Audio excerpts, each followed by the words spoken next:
All right, good afternoon. Welcome to the afternoon experiment. My name is Emanuel Livingston. I'm with you.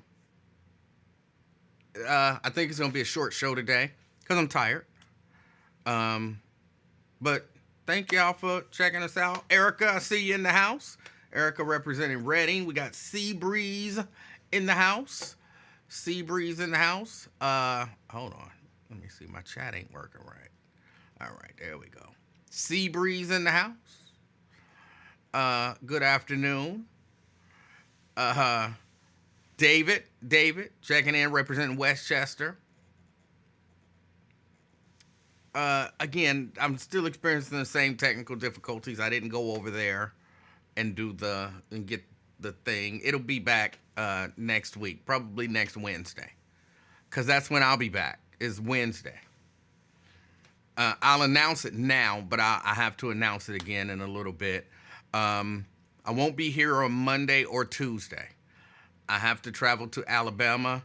My cousin passed away, and gotta go down there and go to the funeral on Monday and then drive back. So I won't be in on Tuesday either, because won't get back until Tuesday afternoon. So yeah, I won't be here Monday or Tuesday, going down to lay my cousin to rest.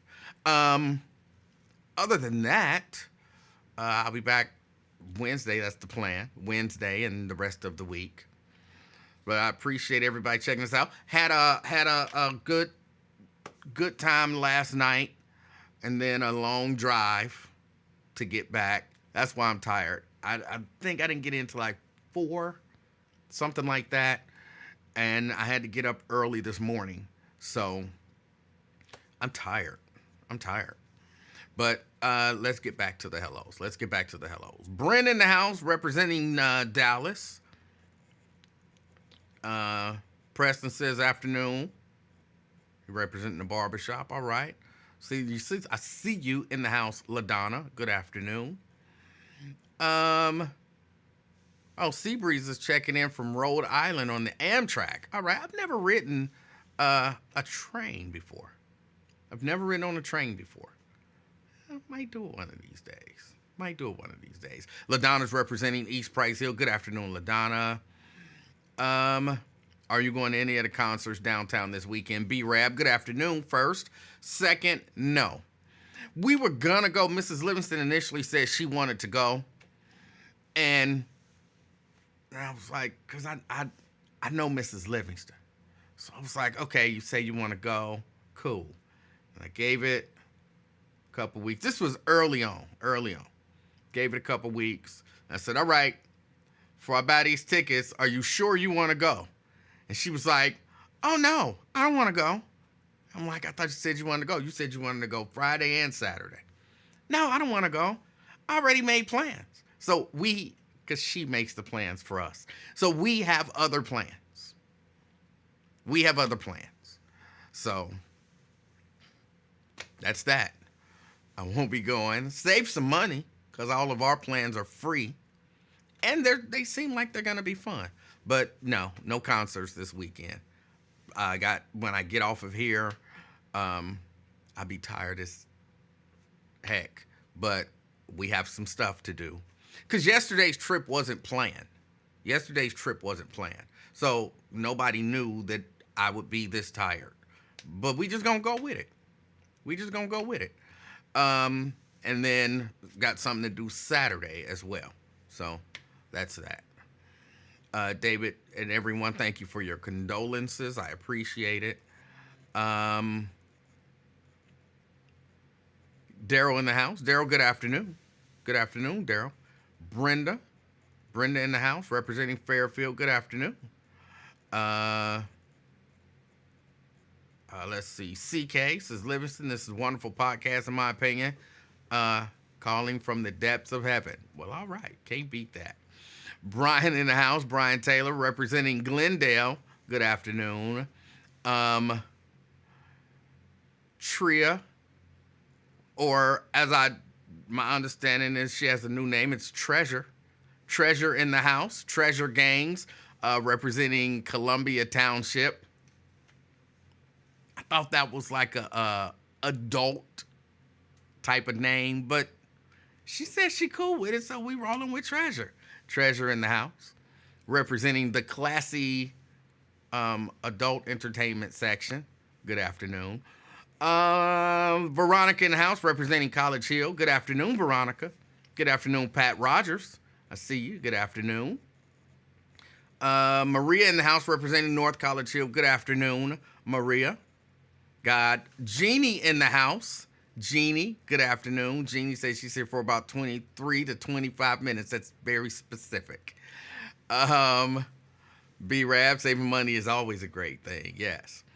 Carolyn in the house. Good afternoon, Carolyn. John says, is that a V-neck? No.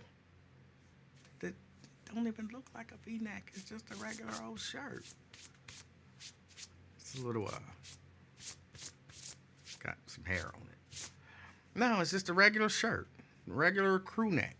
I guess I could fix it up a little bit, I guess. It just came from the barber shop, so you know how they do your collars and stuff. So yeah, okay. It is what it is. But no, it's not. Why is that still folded down?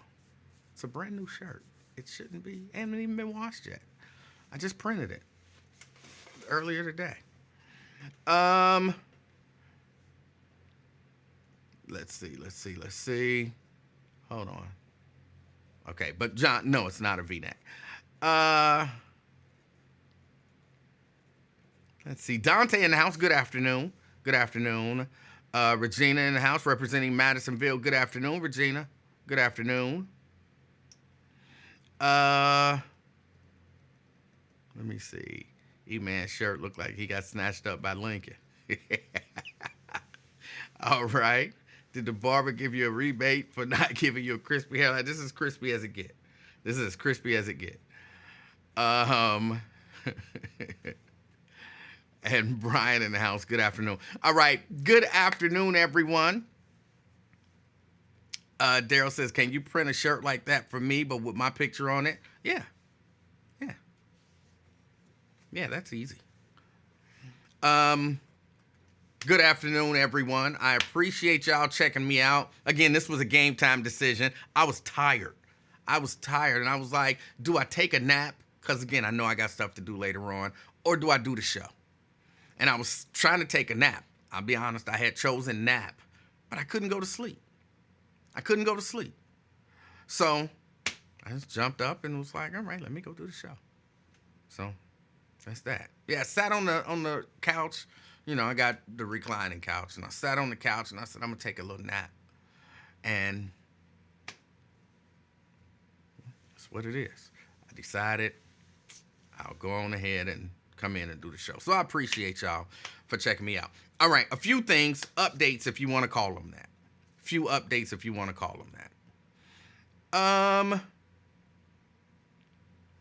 Hold on. Jeannie says, I've been binge watching Good Girls. Are you just printing t-shirts?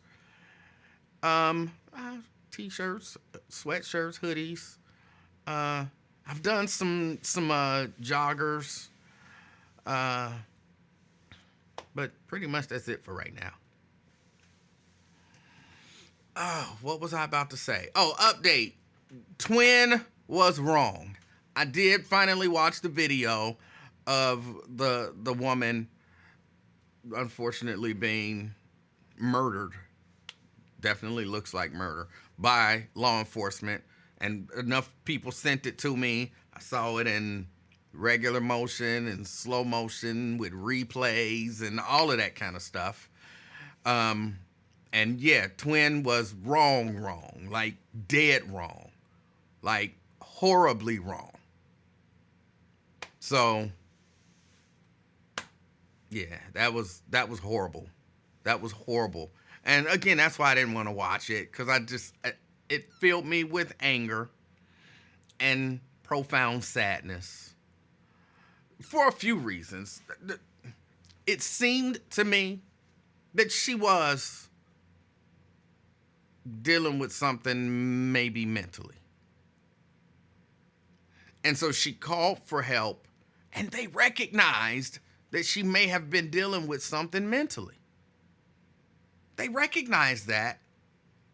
And in the end, you still shoot her? I mean, even take the water excuse and all of that stuff out of it. You recognize that this woman is dealing with something mentally, and then you let her trigger you by saying, because he was clearly triggered when she said, "I rebuke you." Maybe he didn't know what that meant. Maybe is that a black thing? But maybe he didn't know what that meant.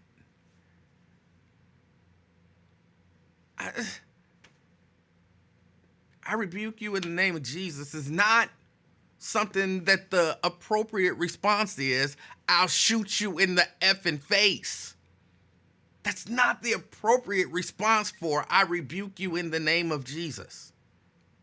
And I don't know. I'll be honest, I can't say that I've heard, I don't really be around a lot of white people, but I can't say that I've heard white people say that.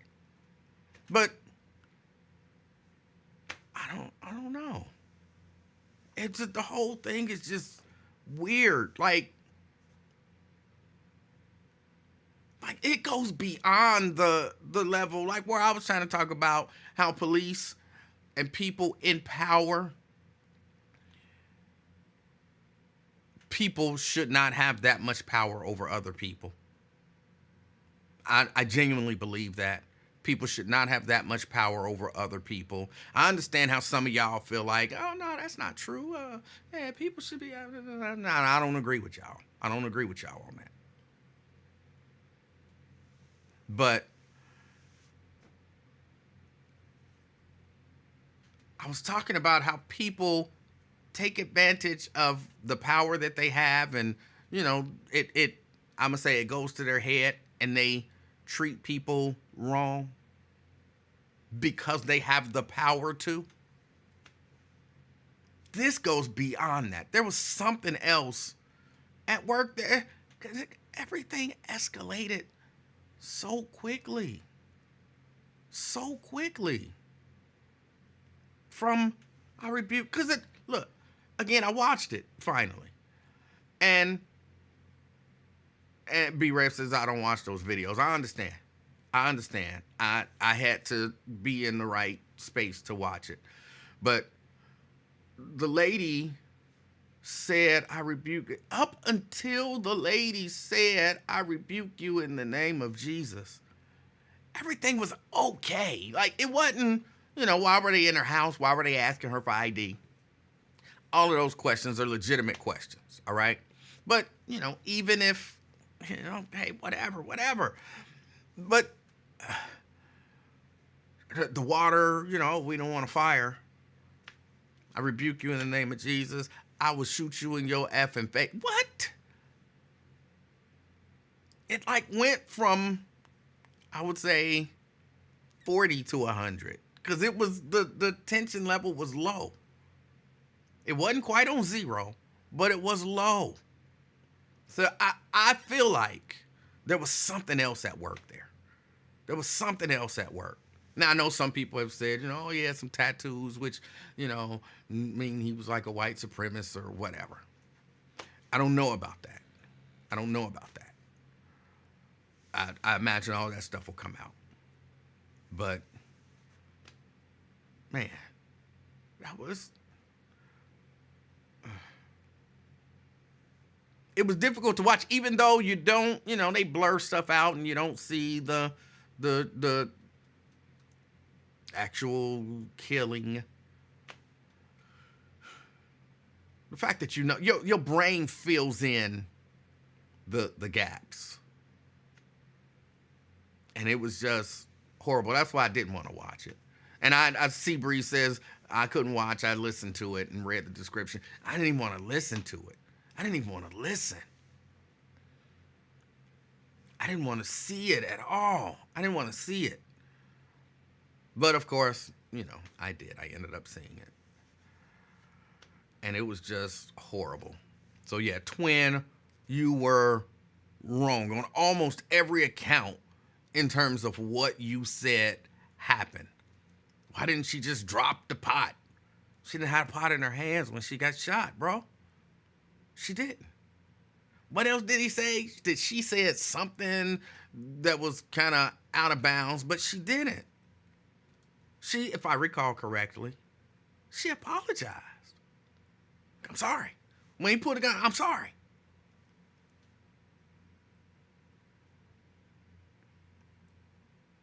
She had already said, don't hurt me. Early in the interaction, when they were at the screen door, don't hurt me. Why were they in her house? Why did they go in? I know why they were, or I know why they tell us she was at the house. But why did they go in?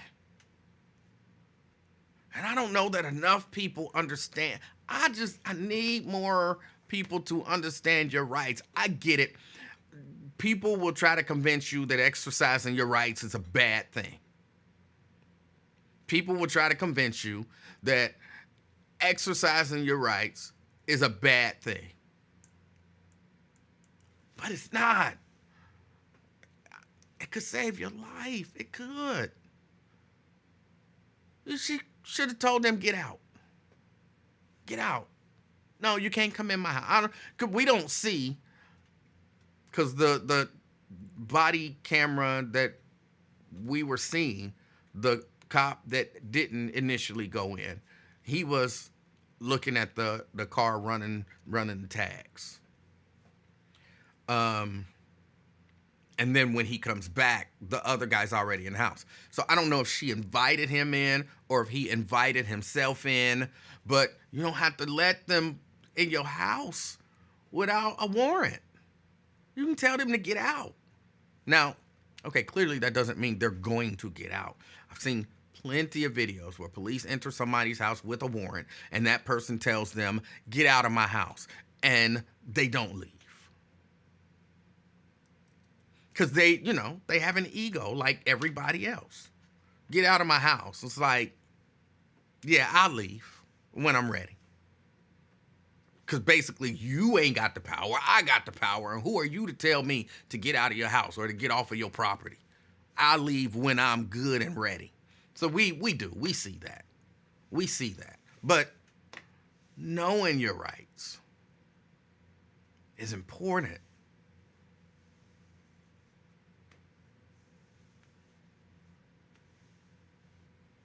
Knowing your rights is important. LaDonna says his partner knew he was wrong. Yeah. But he wasn't going to say it, even though, the lady was clearly passing away. He wasn't going to say it because they have this code. It's no snitching. I mean, the code of silence. Whatever. It's the same thing. They have this code that they like to, talk negatively about us. The community. They like to talk negative about us, but they have a very similar code. So I don't really want to dwell on it. He's arrested. I heard people criticizing Al Sharpton for going down. Al Sharpton went down. He said he was going down to support the family. And there were people criticizing him like, how dare he go down there? The guy's arrested. He's just trying to stir up some trouble. And I'm like, so he can't go support a family? He didn't say he was going down there to lead a march. He didn't say he was going down there to get justice. Not what I heard. He said he was going down there to support the family. What is wrong with that? What is wrong with going to support the family? Now, because this is the funny thing to me. And I hear what I perceive to be hypocrisy, but, I don't know what goes on in the mind of a person. If Al Sharpton heard about this, and the guy was arrested, and Al Sharpton said, well, the guy's arrested, I'm not going down there. then people would be like, "Oh, you can't go and support a family in need because ain't no drama there for you, ain't no this there for you, ain't no that there for you." Oh, wait a minute, I had a call coming in. Drop squad. Hello. E-Man. Yes. What's up, Emanuel Livingston? How you doing? Hey, I'm doing good, bro. I got a notification, and I thought it was Wire Live. I'm like, wow, why is he on so late? And it turns out to be you. Oh, lucky for you. Hey, how long you been on? Just a few minutes. I came on about almost 30 minutes. Oh, okay. All right. Now, I just heard you talking about, you said you heard somebody criticize Al Sharpton. Yes. Now, I'm assuming it was me the other day on Wire Live. Am I correct? You were one of the people, yes. You're not the only one. Oh, okay. Now, I heard what you said just before you picked up my call. Do you have a question first, or can I respond? Well, I definitely don't have a question for you because I didn't call. Okay, all righty, man. Okay, so in response to what you were saying about the people like myself who made comments about Al Sharpton going to the Sonia Massey, I guess to her town or whatever. The reason I said what I said, Emanuel, is because hold on. Wait. Before you explain why you said what you said, can you refresh my memory on exactly what it is that you said? Yeah, I said the fact that Al Sharpton went, or the fact that Al Sharpton said he was going to the city of Sonia Massey. I said he's only going to make money because the officer had already been charged and arrested. See, he goes there to drum up membership for his national network to get donations. And, yes, he does transfer some of that money to help the families of the victims like Sonia Massey. But, again, we know why he went to this case, Emanuel. It's an election year with a black female candidate, Kamala Black Y'all Harris, as the Democrat nominee, which was installed. Wait. Come on, hold on. We'll get to the installed nonsense in a minute. But let's talk about, so Al Sharpton going to support the family of a woman killed by law enforcement is somehow some underhanded move to get Kamala Harris elected? Yeah. How? Because I'm not as politically savvy as you, so explain it to me if you don't mind. Okay, well, it's all about voter enthusiasm, the turnout to vote. The reason that the events that have happened over the last couple of weeks are happening is because the internal polling from the Democrat Party, they knew that enthusiasm was so low that they needed something to re-energize the base. Okay. So they killed two birds with one stone. They get rid of Joe Biden.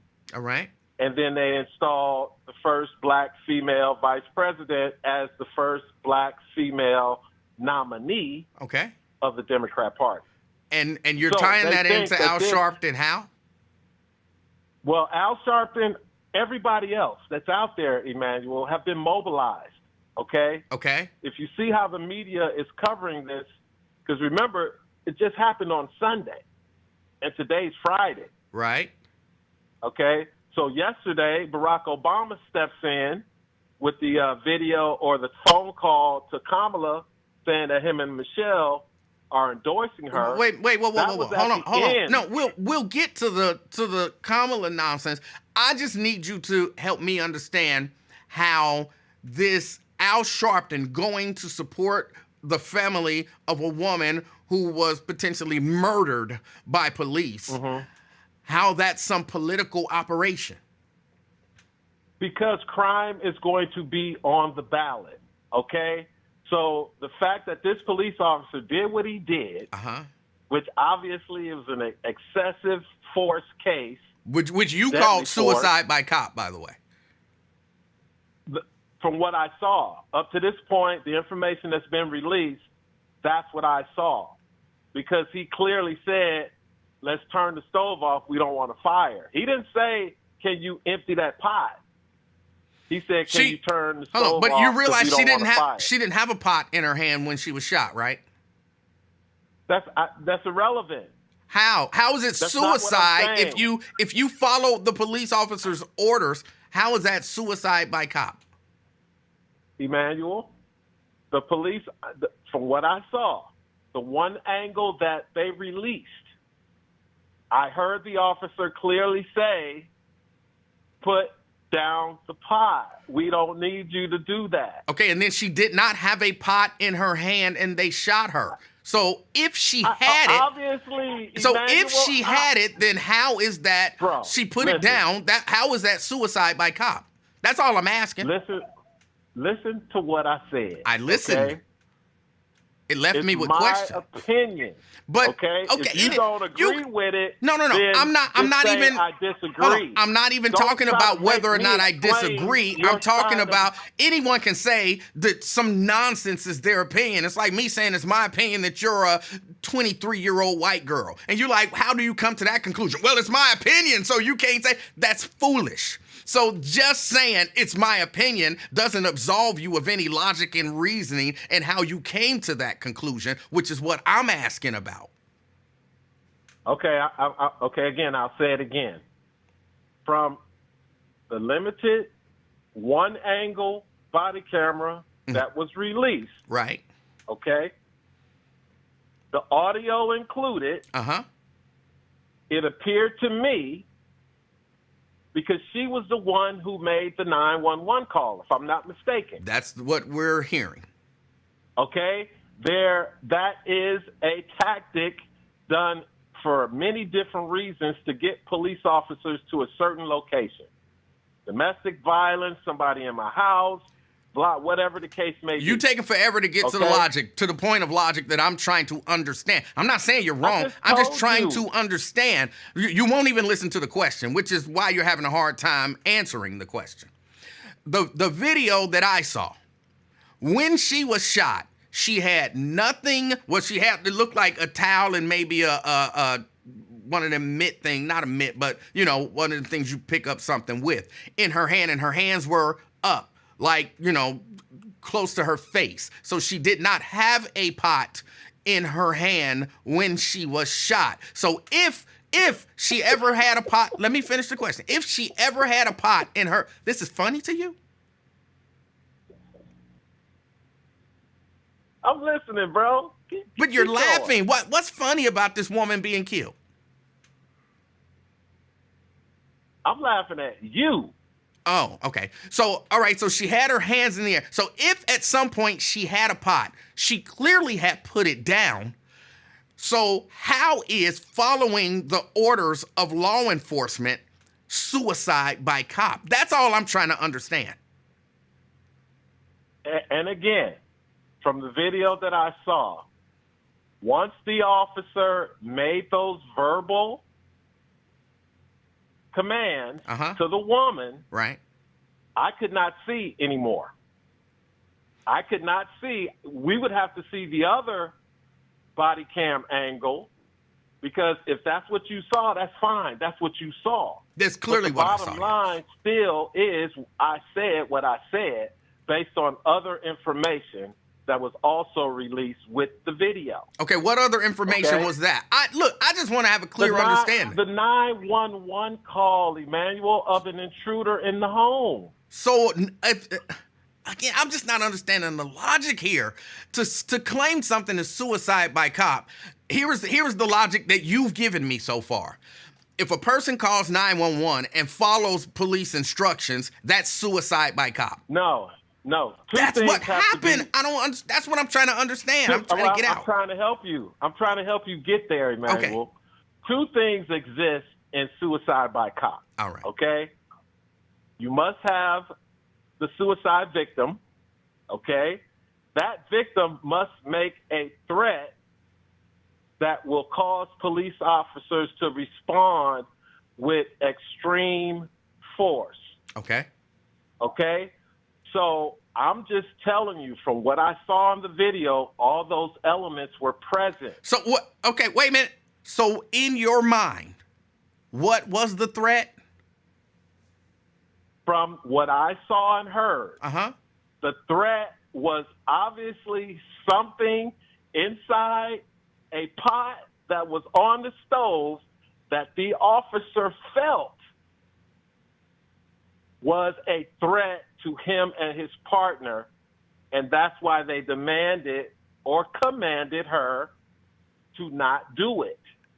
Okay. So you did not see in any of the videos that you've watched where she clearly did not have a pot in her hand when she was actually shot. So you're just missing. No, because the officer moved. The guy, remember, it was two officers present from the video that we can see. The Yes. officer with the camera on his chest and his partner who was like in the living room, okay?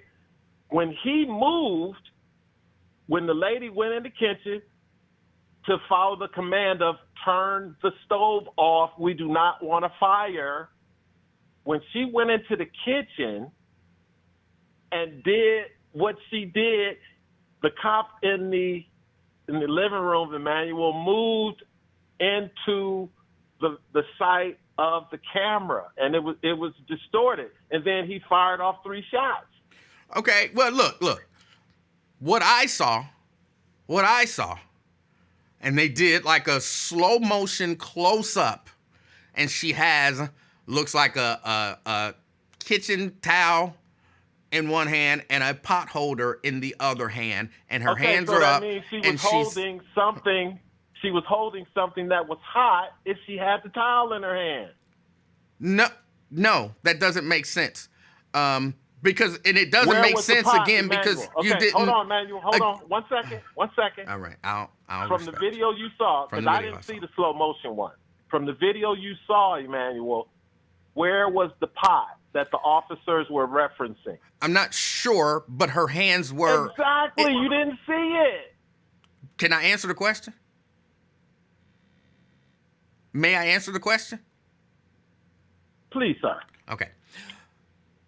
I don't know exactly where the pot was because her hands were empty, minus a pot holder and a dish towel.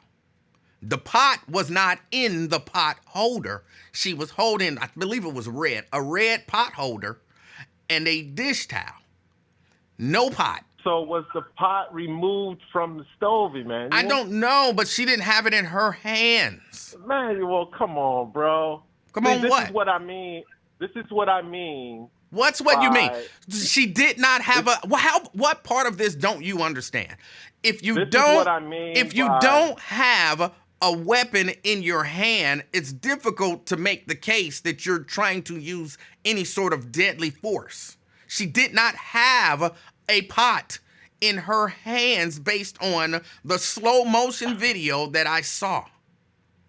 Okay, but you can't. Okay, again, this will be going to trial, and all I'm saying, Emanuel, You're saying we it's only suicide saw- by cop. That's what you're saying.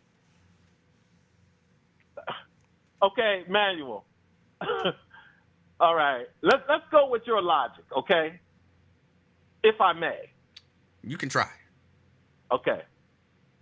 Let's go. Let's say it happened the way you're saying it, which in the end I agree that she was murdered by that cop. 3 rounds, 3 shots, and I think one went to the head, right? That's my understanding. Okay. All right. So let's say that happened. Okay. All right. And you saw the video. What do you think made the cop want to murder the woman? Oh, I have no idea. Exactly. I have an idea. That's why I say it was suicide by cop. Okay. Because it's clear from I would the love audio to hear your idea. only.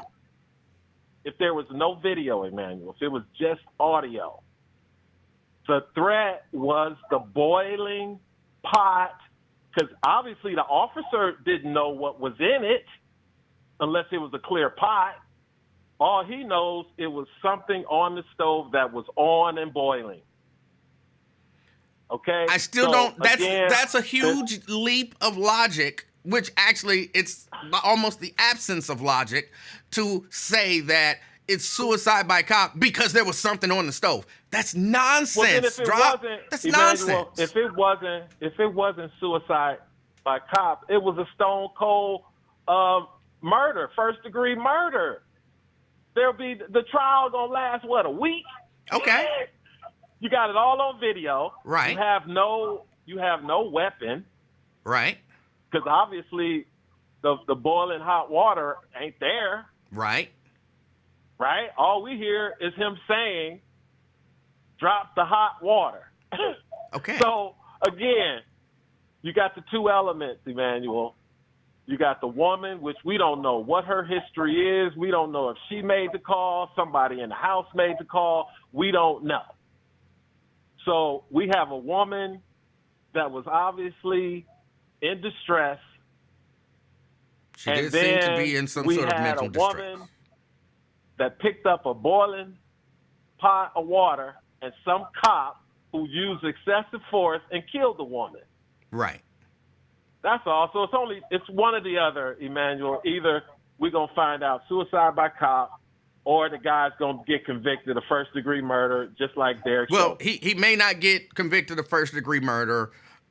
You typically don't see law enforcement get convicted of first-degree murder. But and see, this is where Al Sharpton and the election comes back in. Okay. Because they could start saying, we want, what do they call it, hate crime. Have they started saying that? The civil rights violations. Have they started? Well, again, have they started saying that? The trial hasn't started. Wait a minute. Hold on. Here's what. You refuse to use logic in almost any of your arguments, and that frustrates me. So I'm political. So politics is not logical. That's not true. But the fact of the matter is, you're saying Al Sharpton going down there to support the family is negative in some way, and it's politically motivated. Then why would he announce it, Emanuel? Why would he have to make an announcement on Morning Joe, on his radio show? Why would he have to make an announcement? Because people like you try to ascribe some negative intention with everything that he does. And so sometimes in order to deal with people who want to say everything you do is negative, you say, I'm going down there just to support the family. But then Emanuel, you say that, and that's bro. where people say you damned if you do and you damned if you don't. Because if he didn't go down there to support the family, people like you would be saying, see, now that the cop is already arrested, he don't care nothing about the family because it ain't no headlines or no money for him to get. So he not just gonna go down there and support the family.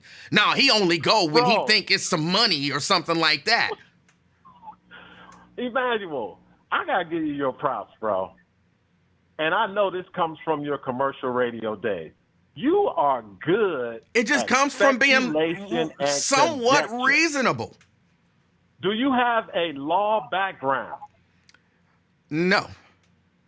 Okay. Well, then it obviously came from your training on commercial radio, how you use speculation and conjecture to create your point or to validate your point. Wait. Which is good. Hold on, makes drop. Great talk Drop. radio. You're saying I'm using speculation and conjecture when you're using speculation and conjecture. No, I'm not. Minus No, I'm logic. You are. No, I'm Hold on. not. Listen to what you said. Top, Emmanuel. No, listen to what you said. You said he's only going down there because Kamala Harris is running for president, and somehow that's gonna, in his mind, equate to her, getting more votes or her getting more money and in the political process. You're basing that on nothing. You know what they call that? Speculation and conjecture. Okay. Do you Minus remember, logic, because it's not even No, reasonable or Emmanuel. logical. Emmanuel, it's not okay. It's not speculation. We're talking about Al Sharpton here, bro. And it's not speculation because Are you we're talking serious? about you. It's a fact What's It's a a fact? fact. What's a fact? that Maybe we have different the pain definitions and of facts. suffering. The fact is, Emmanuel, the pain and suffering of black people in this country has been exploited by poverty pimps and race hustlers for decades. Okay, let me ask you this. Let me ask you Okay. this. Let me ask you this. And I have a relative that passed away, and I am going to support the family. Is that also negative? No, you're not. You're not Al Sharpton. Oh, No disrespect. so Al Sharpton going to support a family who just went through something horrible. That can only be. It can't be anything else. It's out of the realm of possibility that man just wants to support a family who just went through something traumatic. That's out of the realm of possibility. Okay, Emmanuel. Hold on, Emmanuel? no. Answer that question. That's like yes or no. Is that out of the realm of possibility? What do you want me to answer? Yes or no? Is it out of the realm of possibility that Al Sharpton could be going to support a family that just went through something traumatic with no Yes. ulterior motives? That's Yes. out of the realm of Obviously. possibility. See that? I thought that was a rhetorical question. No, it's a Emmanuel. Yes, legitimate obviously, question it's possible. designed. It's a legitimate question designed to show your bias against Al Sharpton and No. your lack of logic and reason, because clearly it's not out of the realm of possibility. When you Emmanuel, say that Emmanuel. something that's clearly possible is out of the realm of possibility, you lose credibility. Emmanuel, who coined the phrase? "No justice, no peace"? I don't know who did. The Reverend Al Sharpton. You think Reverend Al Sharpton was the first person to ever say that? I said he coined the phrase. I didn't say he made it. It's the freaking English language, sir. See, there you go again with your conjecture. But anyway, Emmanuel, all I'm saying, Al Sharpton has done this before. If you remember the Georgia case of the guy that was messing around on some type of built house property where they're building houses or something, and he got shot by the white guy, and his cousins or something. I don't know if you remember that case. I don't. Al Sharpton was on that case because he thought that nothing was going to happen to the people that did it. But they arrested the people, not immediately, but they got arrested. They were charged and convicted. Okay. So this is the same thing. He could have went to the family. It's clearly he not could the have same sent his National Action Network representatives. But he made a national announcement. He is a national figure, Okay. Emmanuel, and right. that figure is labeled you've lost all rights credibility. leader. You've lost all credibility in that particular argument, if you want to call it that. So now let's get to the Okay. last thing. All right. The last All right. thing is this somehow this notion that it's wrong, maybe even illegal, for Joe Biden to drop out of the race and endorse Kamala Harris. Okay, yes, because the Democrats held primaries, Uh-huh. okay? Right. Joe Biden was on the ballot. Right. Not Kamala, not Miss Harris. Okay. Joe Biden Right. We all know that. was pledged those delegates. Uh-huh. Okay. The last time this happened was Lyndon Johnson. Okay. May I Sitting ask you? president- Hold on. May I ask you a few questions? Because I know you're much more savvy and schooled in political things, right? When people go to the convention, they go through a primary, and you've got what they call presumptive nominee. But other people have, if you want to say, earned delegates. Does it ever happen that those delegates they pledge those delegates to whoever the actual nominee ends up being? Has that ever happened? Yeah, that happened. That's why they have the convention. So the convention is basically for the delegates all throughout the 50 states. Right. So if it's a normal thing to a specific candidate. So if it's a normal thing that people who have won delegates can, I'm going to use the term give, but pledge their delegates, plea for their delegates to vote for whoever the eventual nominee is. How is it wrong for Joe Biden, who won delegates, to pledge or plea with those delegates to vote for whoever the eventual nominee is? How is that bad if it happens, according to you, all the time? No, again, you keep saying good or bad. It's not about it being good or bad. Well, you're clearly painting it as if it's bad. No, it's about the party denying voters of their candidate, okay? And you used the key word. You said pledge. Right. Joe Biden, obviously an incumbent president, 9 times out of 10 will not have an opponent from his own party. Okay? So that's why this thing is so rare. It is rare. I'll give you that. For an incumbent to be forced out. And you can't argue that, Emanuel. The man was forced out. Okay. Okay? And then for the man forced out to tell everyone who he thinks to get his delegates, which don't belong to him. So it's a lot of things. Wait.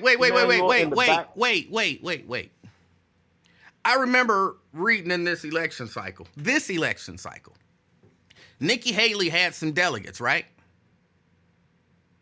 Yeah. And she pledged them or said to those delegates, vote for Trump, right? Yeah. Those didn't belong to her, right?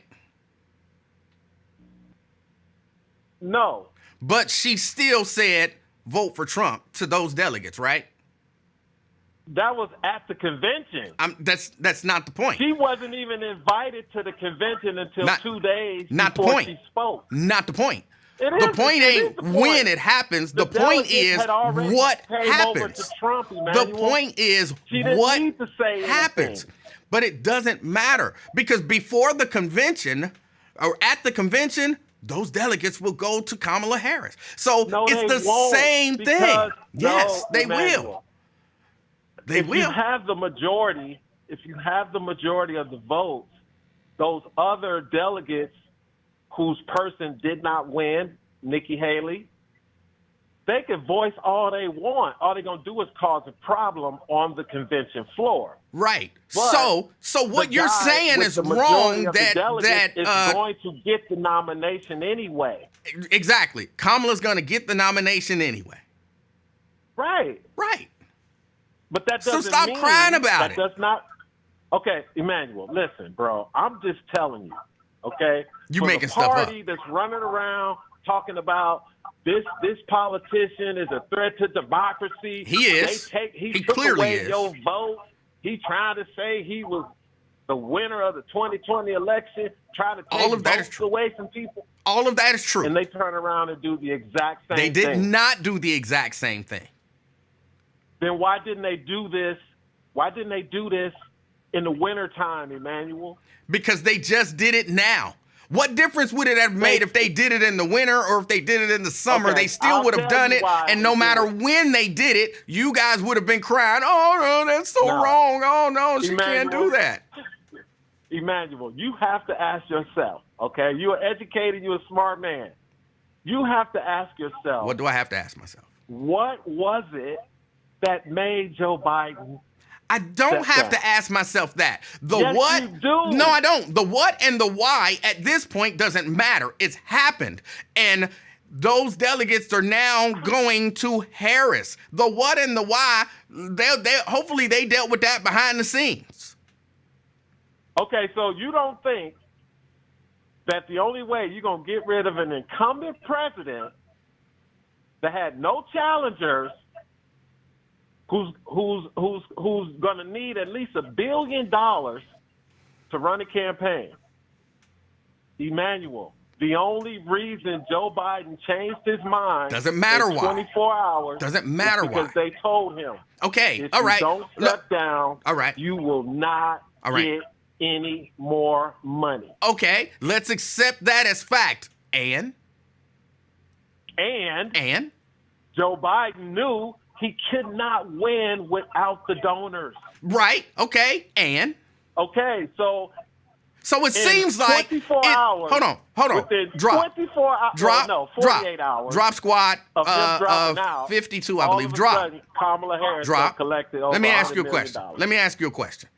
If something happens and donors all kind of across the board tell Trump, we ain't giving you no more money, it's over, wouldn't it be a reasonable thing? They did it in 2016. Can I? No, they didn't. But wouldn't it be a reasonable thing? They did. Yeah, they did. Do the research. They didn't. Trump but didn't even, wouldn't Trump it barely be? Spent, Wouldn't Trump barely it? You're spent trying. You're $60 trying million. to get me off topic, but it's not gonna work. No, wouldn't you it don't know what be you're talking then about, bro. a wise thing for the candidate who understands that he does not have the support to win to drop out?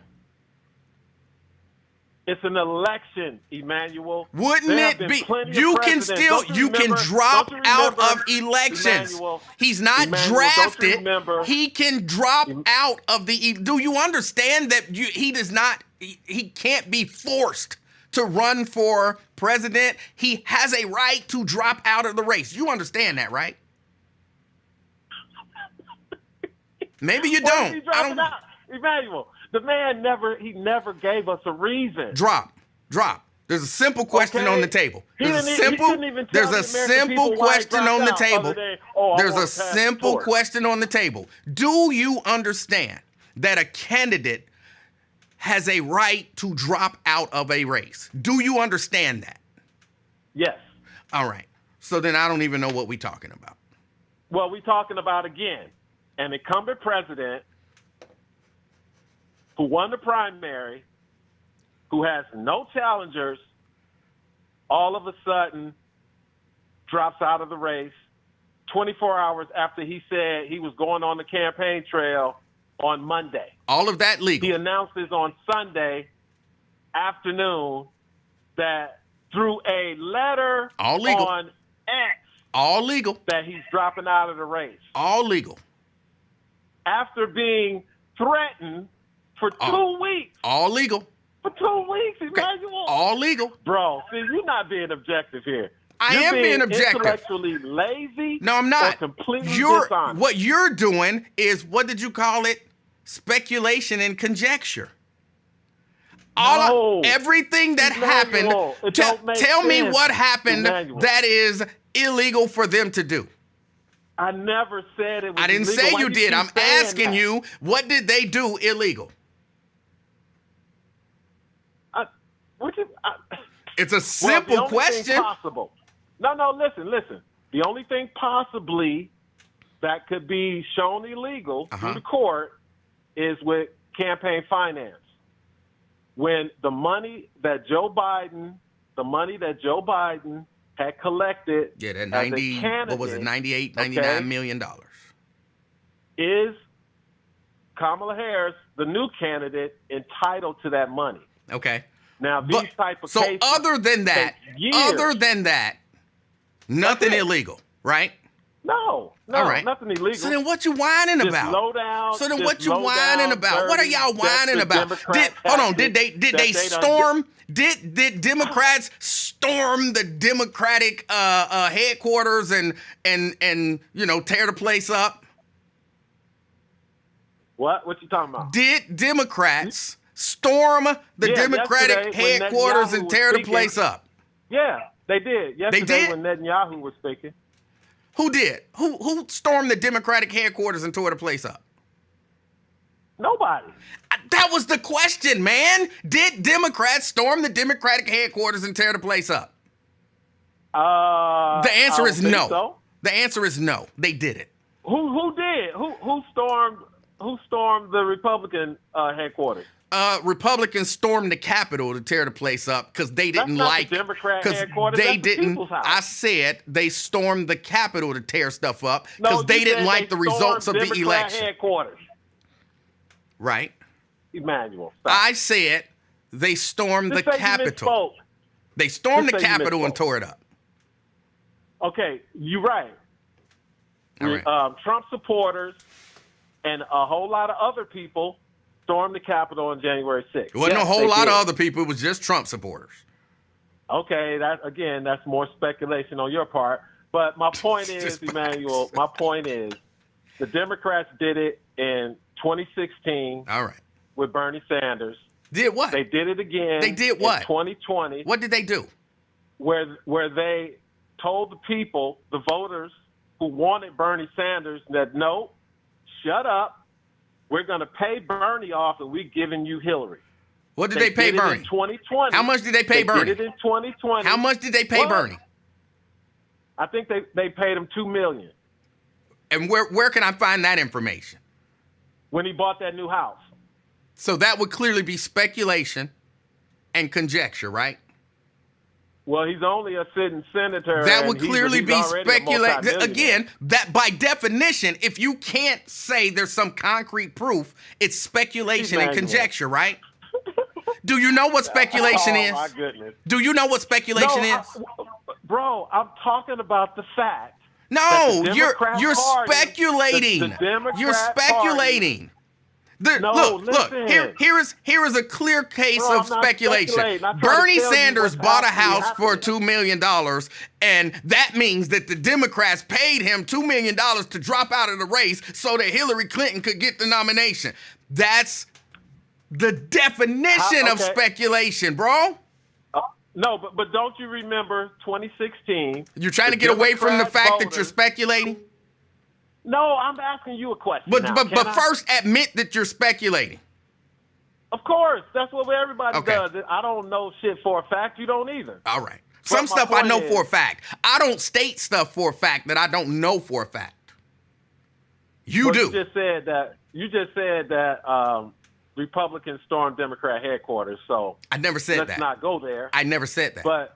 But anyway, Manuel, listen. Bro, So you can't use All logic. I- You don't understand what I facts know, is. You don't know what speculation is, and you Manuel. can't hear. Manuel, You batting can I ask 1,000. you a question? You may.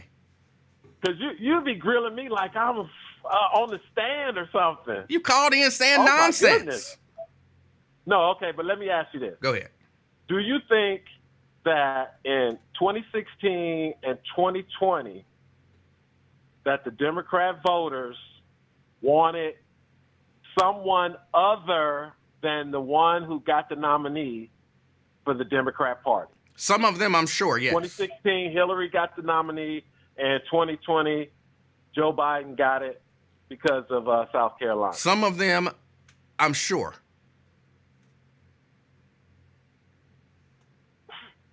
Okay, I'm just, again, they have a track record, just like Al Sharpton has a track record. Drop So that. if That they was, do and I something- try if not to they use do this term. something- If they do something That was a foolish from their question. That was a track stupid record, question. That was a does stupid not question. change who they are. But just so you know, that was a stupid question. The Democrats have done it again. That's Okay, all I'm hold on. Let saying. me And it ask must you. be fine. Let me ask you the same must be dumb fine. question that you just asked me. Do you believe that in 2016 there were some Republicans that wanted a different candidate? Yes. So what's the point in asking such a stupid question? Stupid is and stupid does. Apparently you are. Yes, that was such a stupid question. Clearly, there's always gonna be someone in the party who wants a different candidate. Clearly. And I think he thought he had something there. What? Oh. But yeah, I all of this crying and you know, kind of hand wringing about, oh, they taking away democracy. This happens all the time. Happens. Candidates drop out. And if they have delegates, those delegates go to other candidates. Happens all the time.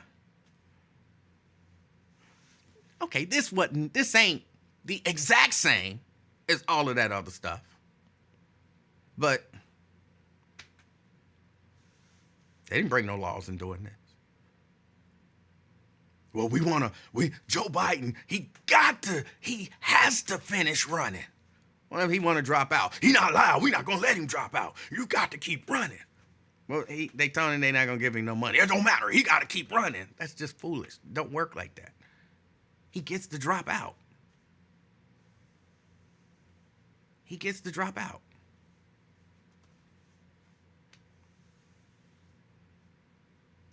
Al Sharpton, he going down there for Kamala Harris because she running for president. What? I don't even understand the logic behind that. And y'all know, because somebody said if it wasn't a national story, he wouldn't go. I don't know that to be true. And really neither do you. I could imagine it's possible. I'm not saying it's the case. It's possible that he hears things about stories that don't make national headlines all the time, and he goes and meets with and supports families kind of on a regular basis. Is that possible? Is it possible? Well, you didn't hear about the story, so you wouldn't know that he went and talked to Miss Viola because her son was killed. Because it wasn't a national story.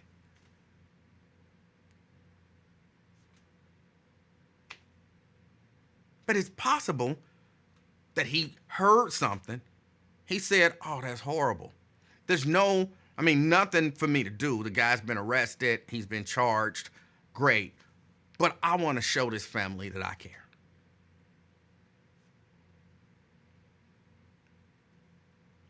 What's so wrong about that?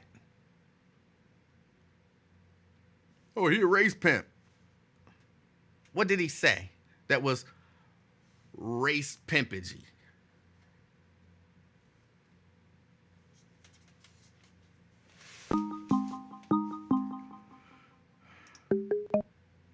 CK. Hey, how you doing, brother? I'm doing good. How are you? Oh, man, I was listening to that drop, man. Drop came with that, you see the problem? Now I think Trump got blood on his hands. Because you see how if you would lie, watch that tape and lie about how that lady got murdered, you is justifying that homicide. He remember, it's not suicide by cop because he asked her to go get the water. She didn't just open the door with some water in her hand. He the one brought up the water. I wish you would have hit him with that when he talking about suicide. He asked her to get the water, and when he was getting the water, she said something, and then he said, what? And he said, Jesus, I rebuke you in Jesus' name. So you cannot try to blame the woman when she didn't have no water in her hand, and he told her to get the water. So that rules out the suicide by cop, doesn't it? It does to me, yes. Yeah, because, that was his point. He said she tried to use water. No, she wasn't thinking about no water. The cop was worried about, he shouldn't even say nothing about the water in my eyes. I really do believe, now tell me this, if the water doesn't come up as a subject, I think she's still alive. She's still alive, unless he made up another reason to kill her. Yes, I agree. Yeah, so let's put Drop out there like that. He made up a lie, but I'm saying you have black people that defend this. When Joe Biden passed that law for who was it, Chinese people or Japan people, the laws to protect them? Asians, yes. Asian, I'm sorry, sir. Asian, right? This is the problem with black people. Oh. If he passes that law for us, you're going to hear us complaining. I didn't hear one Asian person complaining about him putting a law in. You would have had black people just like Drop saying, what the fuck black people need a law for? What? They just always asking for stuff. We the ones do it. We justify. You're not gonna hear if a police murdered an Asian person, you're not gonna hear Asian people defending the damn police for murdering their people. That's what you gotta identify as a black man. So when you say we like everybody else, no, we're not. We're the people who defend our killers. Well, we defend our oppressors. CK, here is some of us, some black people do that. I think there's a reason why they do that. Some of it is this whole identity politics. If you don't, this isn't everyone, but if you don't like, you've been conditioned to not like you, to not like your people, then you're going to see wrong in everything from your people. And you're going to try to identify as best as you can with those people who told you that your people was bad. And that I see and hear a lot of that going on. They told me we was bad, so I think we bad, so everything we do is bad, and even if we didn't do it bad, then we did something bad to make the bad happen because we're bad people. And I don't identify with us, I identify with them. I see and hear that a lot. So let's give credit to Trump for conditioning America to make police feel comfortable to murder black women in their house. It ain't just Trump. Hold on. It ain't just Trump, just so you know. It ain't just Trump. This has been going on well before Trump. You're right. But I believe he brought an ideology of, I could do what I want. When he said that I could shoot somebody, he brought an ideology. And I can guarantee you 1,000%. No, I can't say it, but 99%. That man a Trump supporter. I guarantee you ain't even got to do just do a little research. You're gonna find out you're a Trump supporter. Because a Joe Biden supporter, I don't even think would have shot him. That seemed like the motive of a Trump supporter. So stop we lose. We got blood on our hands. So who gives a fuck if Trump gets shot at an assassination? Stop having compassion for him. He ain't got no compassion for us. Have he spoke out for this family? That's one thing too. Stop worrying about him if he died, he died. Nobody give a fuck if Trump gets smoked. Because he don't give a fuck about our people getting smoked. Matter of fact, he tried to kill the Central Park Five. We got too much damn compassion. And this type of stuff is what's bringing on these assassination attempts. You playing with people's emotions. You got to drop a black man calling, defending it. How you got a black man defending that shit? So he'll defend Rodney King then. I believe he probably been hit like that. If I'm being honest, I think he probably would. Yep. That's the part. And that's the part. We gotta be strong. We gotta go for justice. And I do. And you see how you proved him wrong with he said you are what's the word he used? Speculation? Yes. You speculating, and he said something else. And then he said, ain't that what you doing? Conjecture and speculation. You said, ain't that what you doing? And then he said, oh, everybody does it. That's what I was telling you when me and you had the miracle debate. I was the first one. I said, I'm the one that can admit to losing debate. He lost. Everybody saying he lost because of the words, but he still couldn't be man enough to be like, okay, you got me. You got me. Why? What was so hard about saying, okay, you beat me in this debate, man? Because you clearly won, right? Well, I don't know that I won. He didn't have a real argument. So I don't know that you can win with somebody who admits that they're not using facts or logic. Yeah, that's what. Yeah, you opened up the fight with that. You said this shit is not. You're not even telling the truth in your thing. So that's what I'm saying. That's Donald Trumpish. This is what Trump does. Hey man, reason why he shot her because she was about to hit him in the face with a pot of water. Oh, for real? E-Man had to watch the tape. Why you lie to me?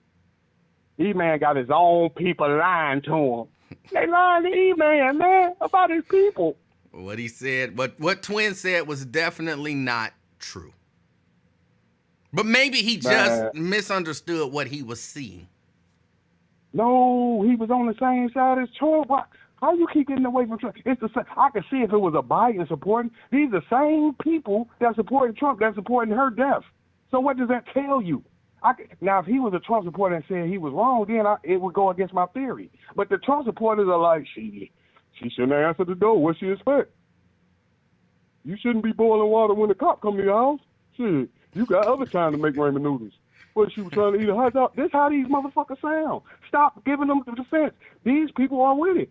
And like I said, he has not said, and what you said, we gonna give immunity, diplomatic immunity to all police.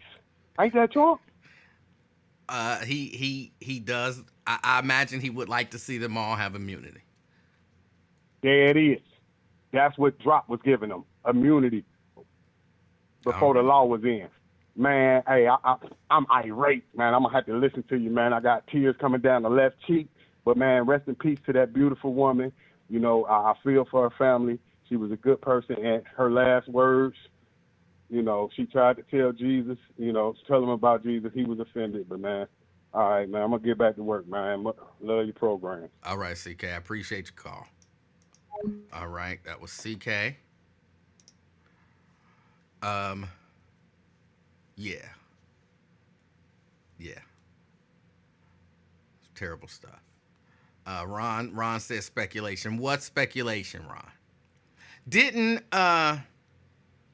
Donald Trump, I don't want to say it wrong, because if I say it wrong, then they'll say, you know, you lying. But he did something along the lines of, suspending investigations of police wrongdoing when he was in office. Somebody will be able to say exactly what it was.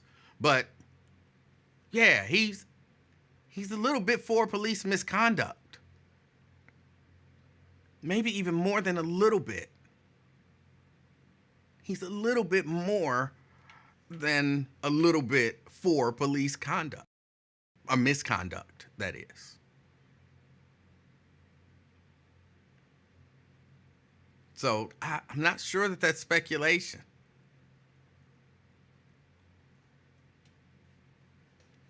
Uh, 513-717-KING. 513-717-5464.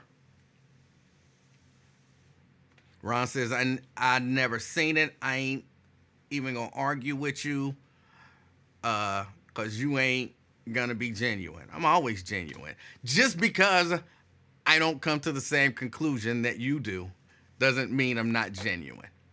But hold on a second. Hold on, let me see. Let's see if I can look this up.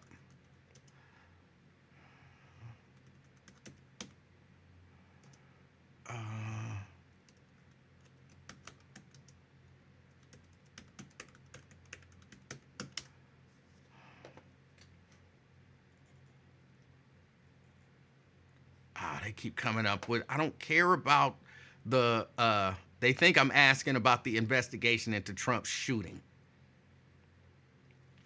I have to look it up afterwards, Ron. But I'll look it up and I'll send you the information, which I'm guessing won't really matter. Here's one thing I know. As it stands right now, I don't care what you tell, and I'm being honest. I'm an honest guy. As it stands right now, I don't care what you tell me about Kamala Harris, her record of prosecuting black men, the number of people that she had sexual relations with, how many times she cheated on a test in college, whether or not she believed that ICE is the same as KKK. It almost don't matter what you tell me about Kamala Harris. There's nothing that's going to change my mind about voting against Donald Trump. And to me, a vote against Donald Trump is a vote right now for Kamala Harris. Now, guess what? If Kamala Harris drop out tomorrow and then pledge her delegates to Bernie Sanders, then I'll be telling you there's nothing you can tell me about Bernie Sanders that's going to make me not vote against Donald Trump, which would then be a vote for Bernie Sanders.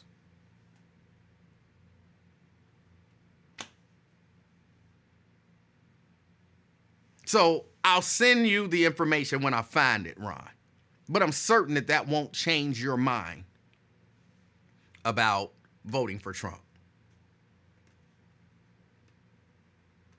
But if somebody can look it up for me, Trump, when he got in office, he halted investigations, like Department of Justice investigations into wrongdoing in police, all the consent decrees and all that kind of stuff. He halted all of those. Halted might not be, but they were not supposed to be doing no new investigations under the Trump administration.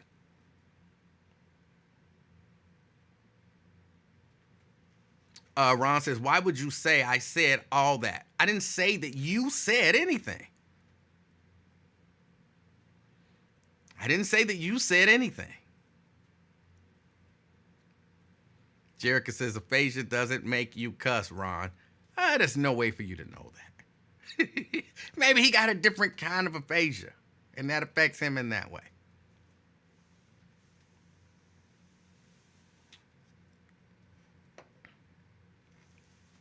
You definitely said I said it. What did I say that you say?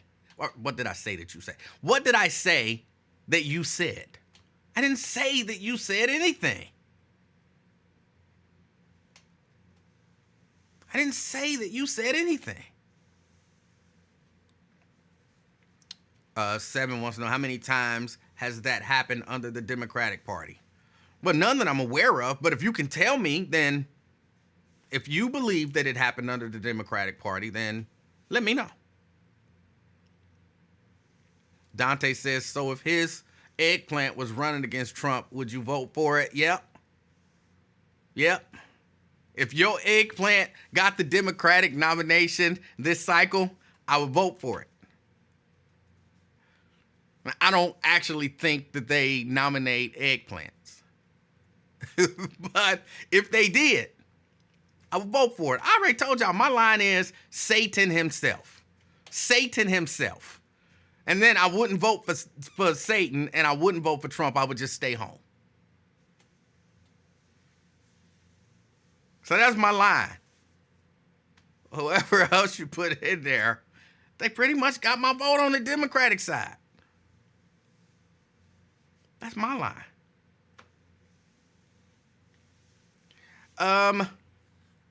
What else? There was something else I wanted to discuss. That's right. These nuts did get some votes for president. I remember that. As a matter of fact, I was in Detroit last night and I saw somebody still got the bumper sticker, "These nuts for president." That's true. I'm not making that up. Oh, yeah, I saw that last night. Oh, there was something else. I didn't just want to talk about that. And, I did mention earlier that the Republican machine, they're doing what they're supposed to do. I'm not mad at the Republicans for doing what they are supposed to do. I told y'all, this is one of those deals where you throw everything against the wall to see what sticks. You throw everything against the wall to see what sticks. And they are doing that. I've been listening to conservative talk radio, and I've had to be 50 new theories about Kamala Harris. And one theory, she is just so dumb. She can't think, she can't write, she can't argue. She's the dumbest person in the world. Another theory is she is some sort of a genius, where she's manipulated all of this behind the scenes. Since Obama was president, she has manipulated everything to get her to this point today. So she's a stupid, illiterate, non-thinking, genius mastermind. It's one of those things where you throw everything and you see something people are going to gravitate towards and they're going to grab on, and then you let all of the other stuff go. I heard the clip about ICE is the same as the KKK. I heard that clip last night. They are still harping on Joe Biden for some reason. Some of them haven't been able to shift their argument yet.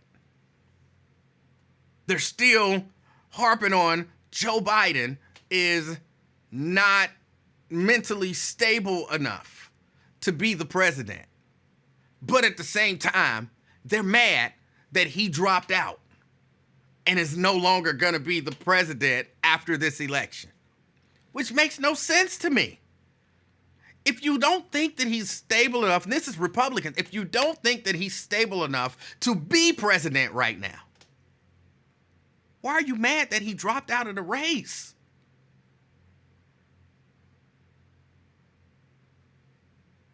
Wouldn't that have been what you wanted? Like, just drop, like, bro, it's about the country over you, all right? We don't want you to be the president. We didn't want you to be the president, so we're glad that you dropped out because you're not mentally stable enough to be the president. They want him still on the ticket. They are mad that he's not on the ticket. Now, we know they're mad that he's not on the ticket because they perceive that they could beat Joe Biden.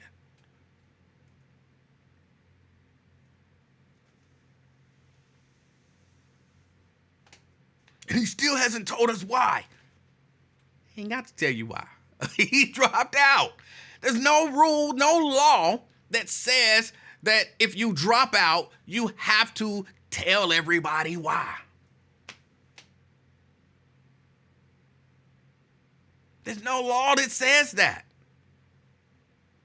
So some of them are still caught up. And, maybe they'll stay there. They wasted time trying to come up with something.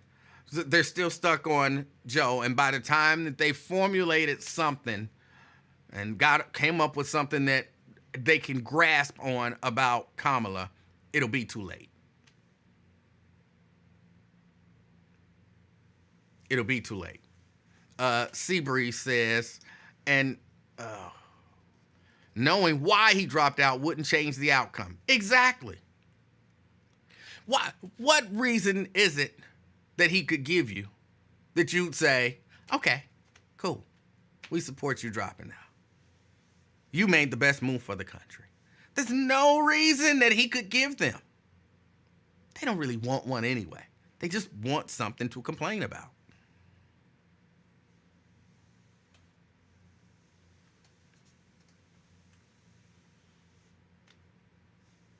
Daryl says they're scared to death that Kamala is about to pull Obama and win the White House. The young folks are now motivated to vote. What's funny is, not yesterday, Wednesday, I heard, who was I listening to? I don't remember who the host was. I don't know who the host was, but it was Wednesday. It was on 700, and they were making the argument that people shouldn't vote for her. Black people shouldn't vote for her because Barack Obama won't even endorse her. Barack Obama has said that she's not worthy of his endorsement. And then, of course, Barack Obama comes out and endorses her. And today they were saying, well, of course Barack Obama's going to endorse her. She's been his puppet the whole time.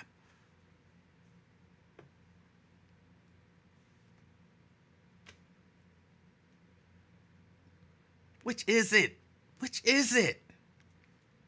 I really want y'all to, I know it's hard, but listen to some of the arguments that they make. They don't make sense.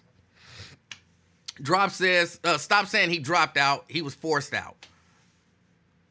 He still dropped out. He still dropped out. Whether he was forced to drop out or not, he dropped out. Because he could still be in there. He could always say, I'm not dropping out. I'm not dropping out. He could always say that.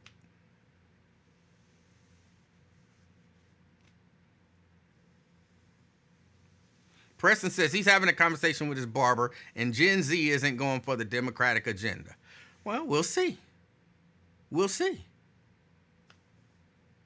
They may or they may not. I'm sure your barber doesn't represent all Gen Zers. He represents, or she represents themselves. And maybe their circle of, I'm going to say, influence.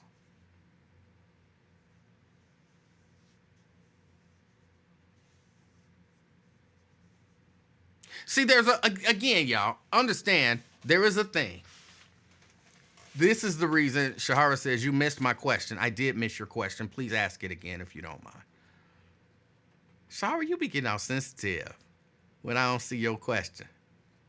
Like I'm doing it, somehow personally against you. I don't hold your heightism against you in that way. All right? You can be heightist, and I still will pay attention to your questions when I run across them. Okay, I scrolled back and I found it. The heightist asked this question. She said, the issue of her prosecuting black men will be the real issue. I know a guy who was vehemently against her when I'm guessing she ran with Biden because of that. What do you suggest to say to those men? If you don't want to vote for her, then don't vote for her. But I would ask them, if you're against her prosecuting black men, so you're going to vote for Trump, who wanted to see black men put to death for a crime that they didn't even commit. Make that make sense.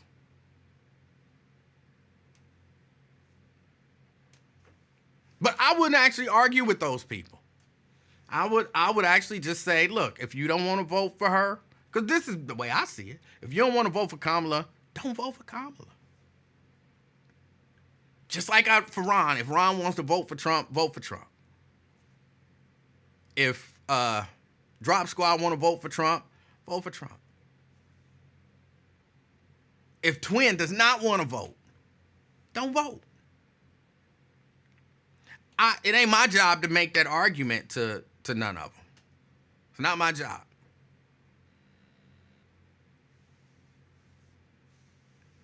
I find, though, and this could be what's the word of the day? Speculation and I forget the other word. Conjecture. In my opinion, most people who are offended by a prosecutor prosecuting crimes, they're usually not voters anyway. And that might be the best thing. I am not one of those people who believe that everybody should vote. If you voting for Donald Trump because he now has 34 felonies and so he a G now, he a gangster, and that's what we need in the White House, you might not should vote. They shouldn't take your right to vote. But you're not the best judge of character. Or maybe much of anything. So you not voting might be best for the system.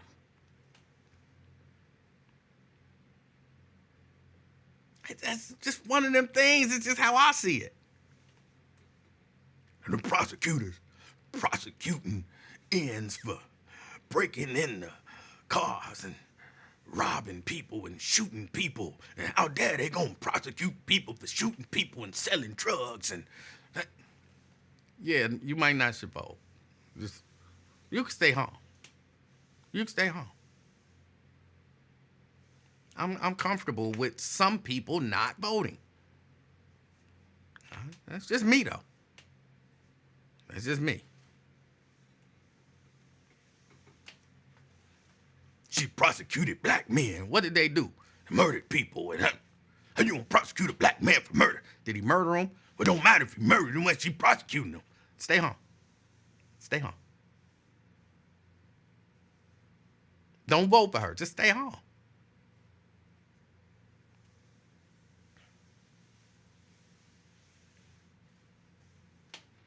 No, I'm voting for Trump.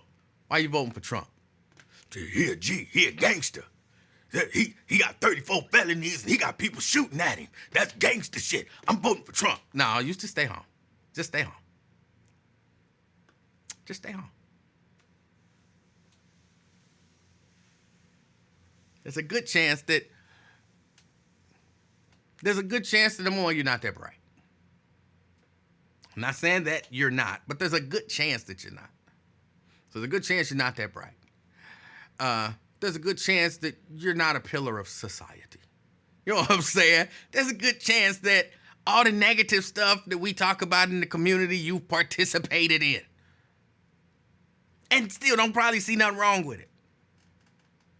And there's a good chance that maybe, if we follow your mindset, society will be much worse. So sometimes, everybody trying to tell people, you know, vote, vote, vote. Everybody should vote. Everybody. So-and-so died for your right to vote. So-and-so gave their life for your right to vote. So-and-so this. I don't know that they died for your right to vote. They would probably tell you, like, don't vote.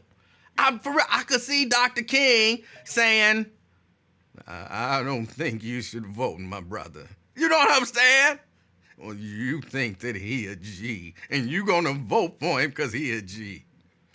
My brother, you should just stay home. I could see that happening. So, yeah. Let them people stay home. Jason. You made a comparison that was kind of wild to me, so I had to call in. All right. And it's been a while. You said, and I understand our legal system isn't perfect, but it's extremely biased towards black people.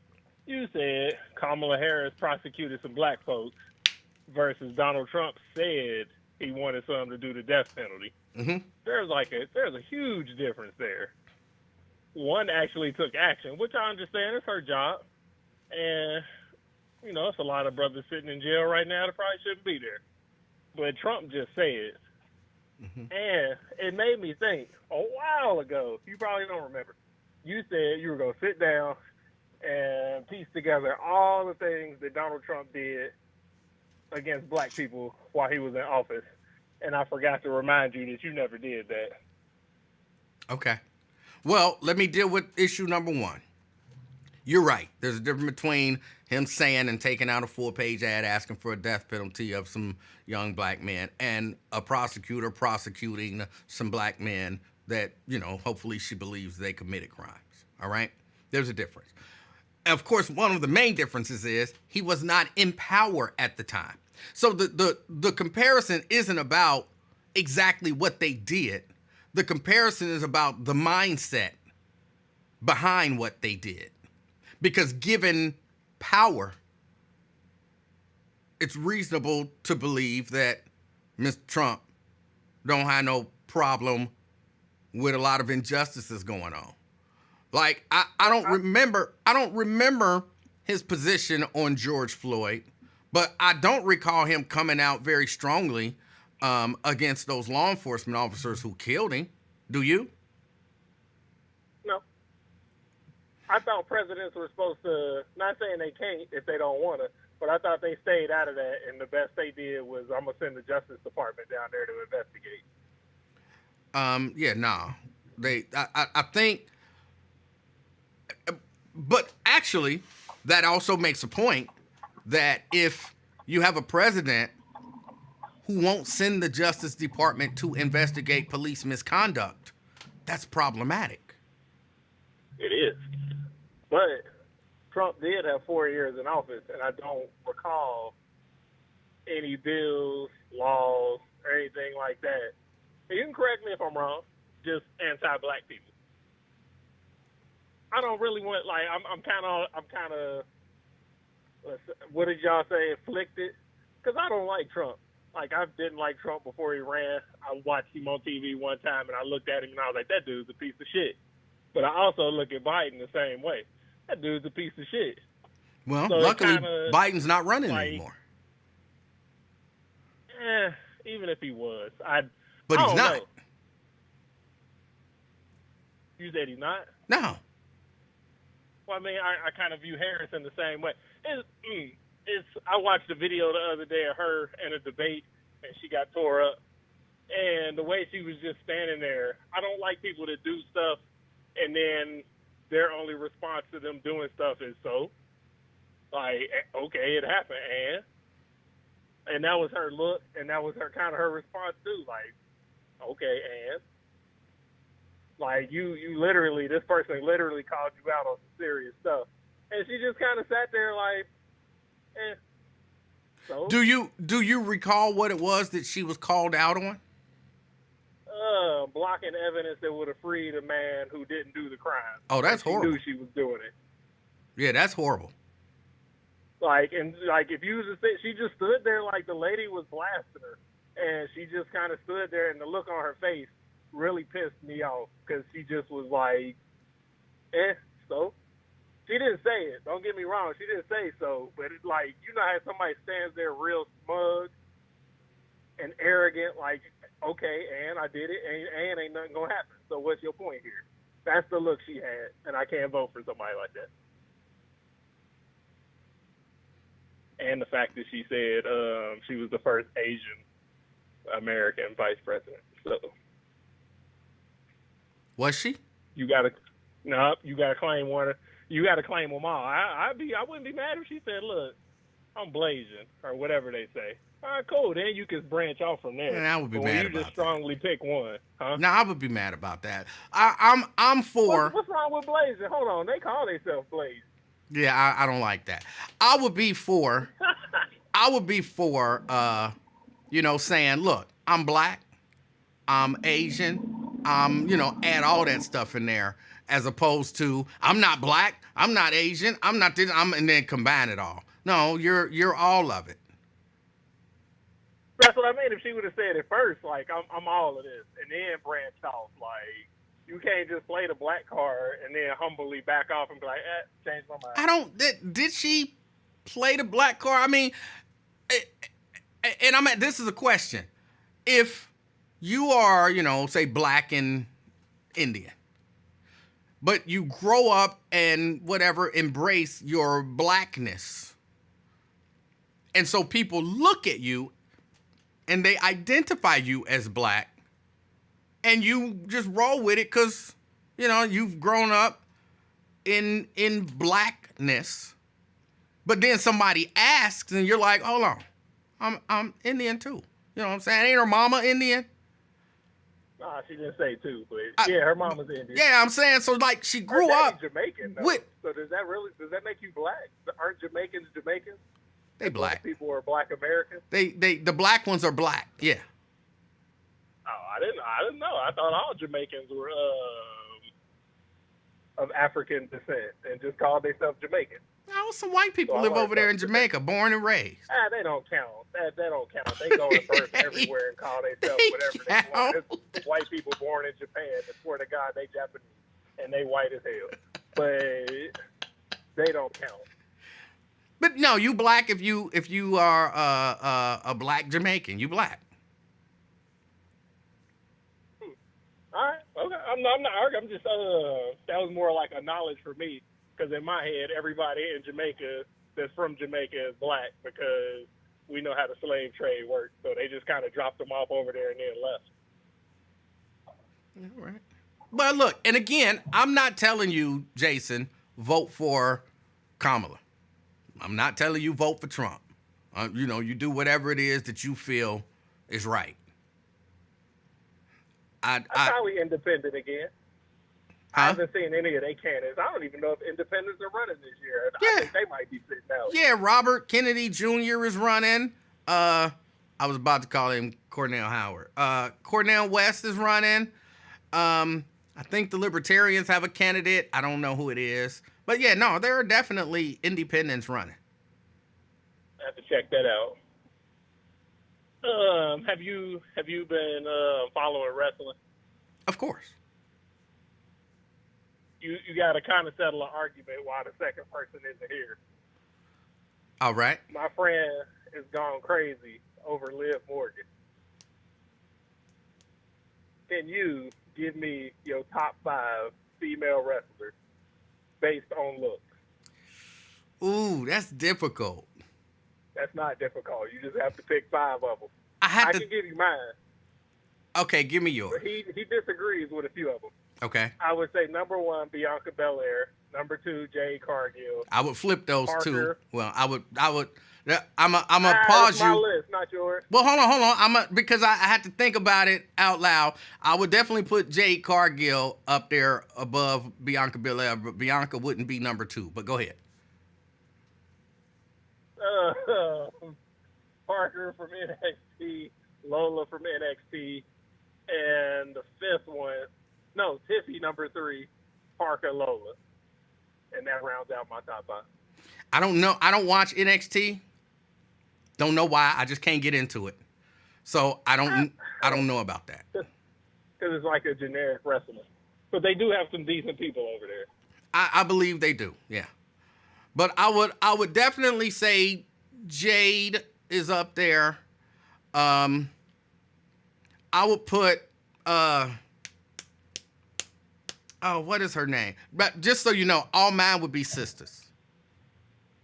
All mine Are would there be. 5 sisters Well, in there? hold on. I'm not gonna lie. I might put CM Punk's wife in there. She's an attractive girl. AJ Lee?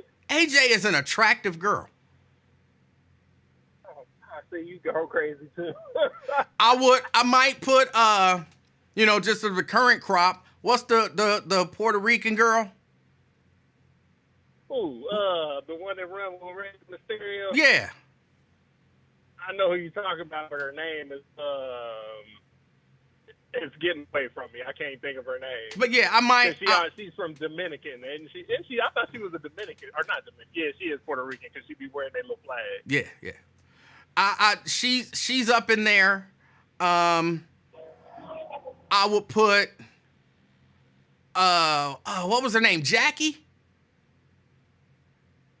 Oh, you're going all time. Oh, we're just talking current. Well, with me and him were, but you can go all Okay. time. That's valid too. I didn't think of all time. I'd have to sit down and redo the list. See, because that's what I'm doing. I'm thinking all time. So if we just talking current, then okay, yeah, definitely Jade. I guess you could put Bianca in there. She's not an attractive woman to me.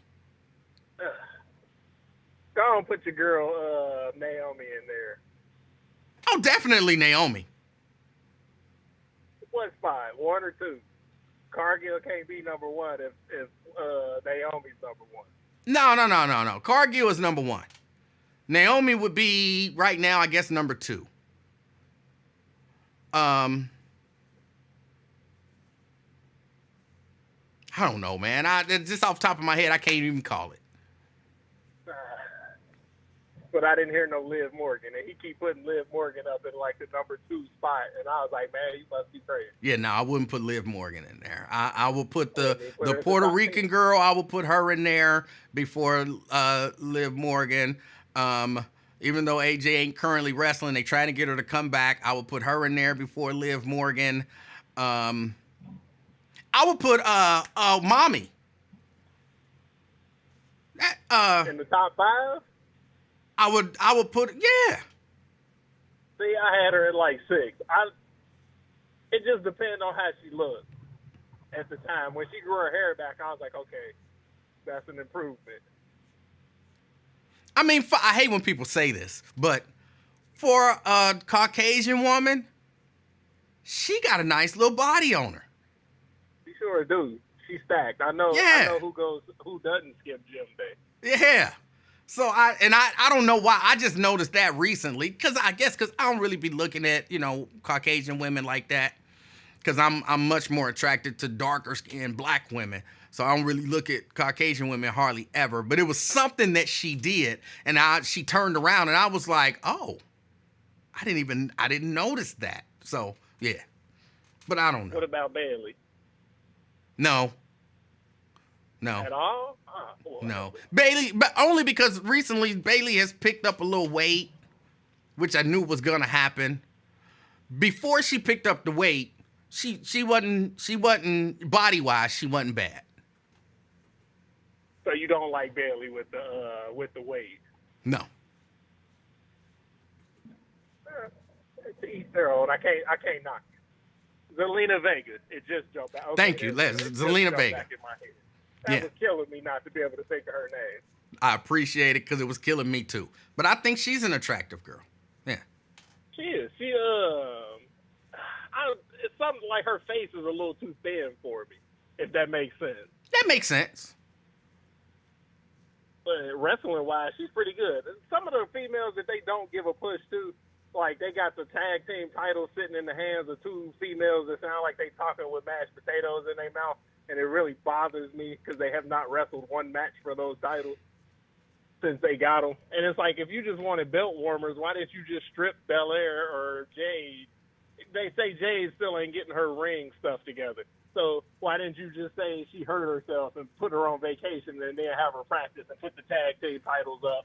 You know, like, they had to relinquish the titles. I Not agree. just hand them to some mush-mouth white chicks because they from Ireland or wherever the fuck they from. I agree. But,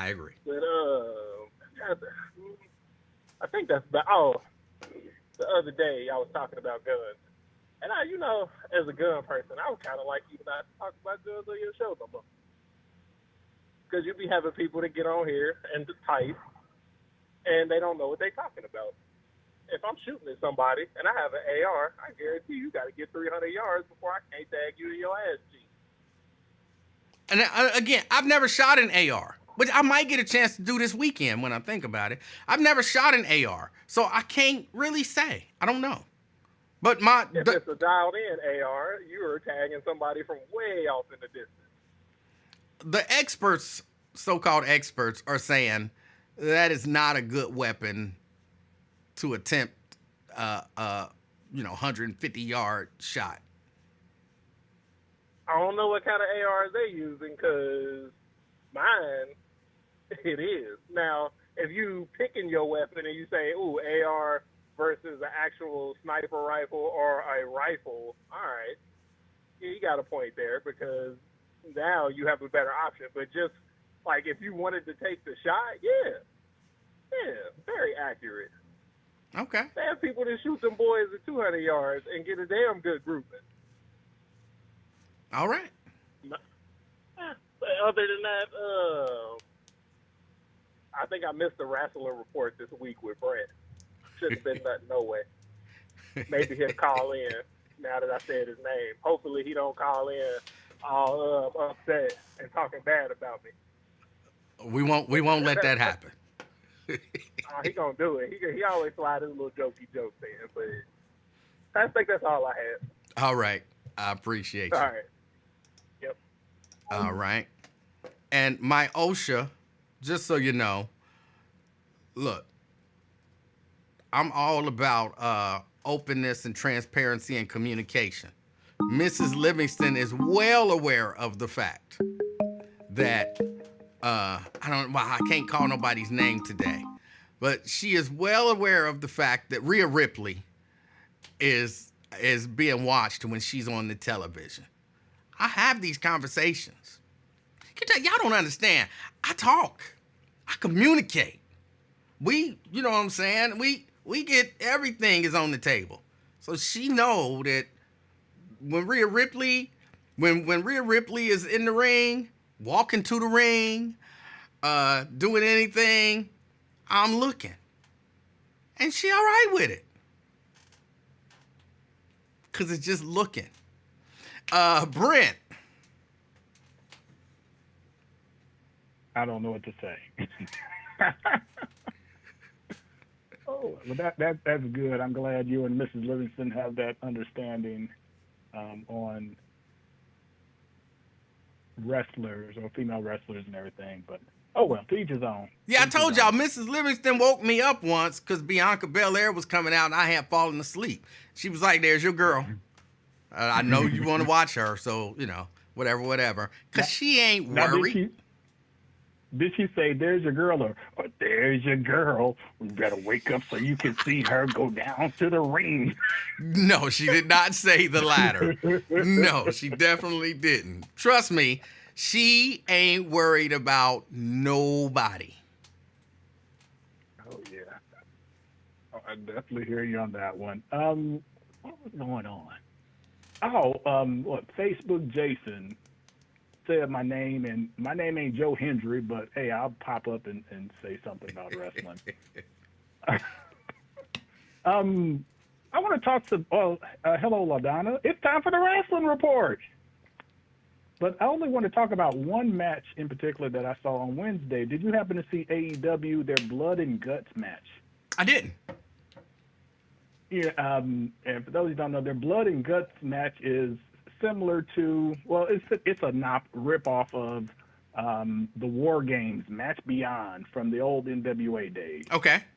Where it's two rings with cages, and these rings now have a top to it, and two men start off, and every so many minutes another man comes out, and the so they finally has the advantage. So they finally put a top on it, because initially they didn't have a top on it, right? Yes, it had a partial top, so right in the middle it was open, but no one climbed to the top this go round. So, but it was pretty good. It was one team was the executive VPs. Who else was it? The Cowboy, Hangman Adam Page, he was on the team. You had the Japanese guy Okada, and I'm missing one person. But on the other side, you had the AEW champion Swerve Strickland. You had the acclaimed, the High Yellow Rapping Brothers. Who else? Oh, I'm sounding like Jason with these ums. I got to change it up. Who were the other two? I can't think of the other two right now. But it was a pretty good match. But at one point in the match, they had Swerve Strickland surrounded, and each of the members of the heel team had staple guns. And they took turns, staple him in his chest, staple him in his back. I'm like, oh my goodness. Oh. And even if they didn't have any staples in it, because they didn't zoom in or anything, but if you've ever accidentally had a staple gun and didn't have any staples in it and you hit yourself with it, oh, you would remember. Yeah, because that thing still come out. Yes. So that was and it had on the heel team you had the scapegoat, the 90210 little boy, Jungle Boy, Jack Perry. Yeah, I was about to say I can't think of his name, but I knew Jungle Boy. Yeah. Yeah, but and you had Kung Fu Redneck, them boys. What's his name? The one with the two missing front teeth. I have no idea. The Briscoes. Okay. Because remember last year his older brother died in a car accident. Right. So they put the ROH belt on him. But they had some good sequences. You know, you had the back and forth, but it was a really good match. You want to see a good War Game style match? That is definitely one of them. They threatened to put to torch. Who was that on fire? They threatened to put. They poured gasoline allegedly on one of them and said, "If you don't give me this match, I'm going to set them on fire." And I'm like, why are they always trying to murder people nowadays in wrestling, whether it's AEW or WWE? They're always talking about murder. Yes, they are. Eventually he said no, and I'm like, well, he should have went ahead and lit him up. But quick tangent on the wrestling front. Did you have a chance to use your burner account to see the Mr. Leonard event? No, I didn't. I didn't. Because that's the first time that I've seen who was on there. It was the Black Lion. I had never seen the Black Lion before because his picture is an avatar, and he reminded me of New Jack from ECW with his headband and the dark sunglasses that he had the belly too and everything. And I was like, yeah, that is New Jack. But I don't see it, but okay. You know, him and Lincoln were very cordial, and they talked and everything. And so, Lincoln moved the goalposts again on him on being able to call back in. But, oh, well, your show, you set the rules. You run it how you want to run it. He was already able to call back in. I gave up my call-in privileges for him to call in. No, but Lincoln added the stipulation. Now he has to register to vote, and then come out of the voting booth and get a sticker. So the goalpost got moved again. So you gave up your voting privileges for nothing. So I think that's since that's a broken contract, then you could call. Nah, I'm not gonna start no mess. Don't call in. Listen to your wife. I'm not. I still listen though, because I like talk radio. Yep. Yeah, but there are a couple of pay-per-views coming up over the next couple of weeks. Next weekend is SummerSlam, and AEW has a pay-per-view coming up here. Yeah, they're going back to Wembley Stadium, ain't they? Stadium one. Yes. Yes. So we'll have plenty of wrestling to talk about if my other son should be here. So I should be able to watch it and, have a good rundown of what happened if I don't fall asleep. Because sometimes they be going too late in the night. They do. And I'm getting older. So if I don't get that nap in, I'm sounding like Uncle Lincoln now, talking about I need to go home and take a nap so I can survive the weekend. Yes. Yes. Yeah. But all right, Abe, will you take it easy? Have a good weekend. And Facebook Jason, keep my name out your Mickey Ficky mouth. But there's going to be consequences and repercussions. All right, Brent. Appreciate your call. Later. Now, again, for those who are just joining, I won't be here Monday or Tuesday. I'm going to a funeral in the state of Alabama. Cousin passed away, so headed down there. So I won't be in Monday or Tuesday. And I probably won't remember to post it because, I'll be at a funeral. So I will not be in on Monday or Tuesday. Let's see. Hold on. I saw a couple questions that I wanted to address. Brian wants to know, did you and Lincoln mend the fence? No, not at all. He is who he is. I am who I am. And that is what it is. And I'm not beefing with him. He's beefing with me. And when he decides to stop beefing, which I don't perceive will happen, because it's not really just him beefing. He's got pressure to beef with me. He's got pressure to beef with me. It's not like he just decided we beefing. People with him decided that we beefing. So people basically told him to be beefing with me. And you know what I'm saying? What can you do? What can you do? So I get it.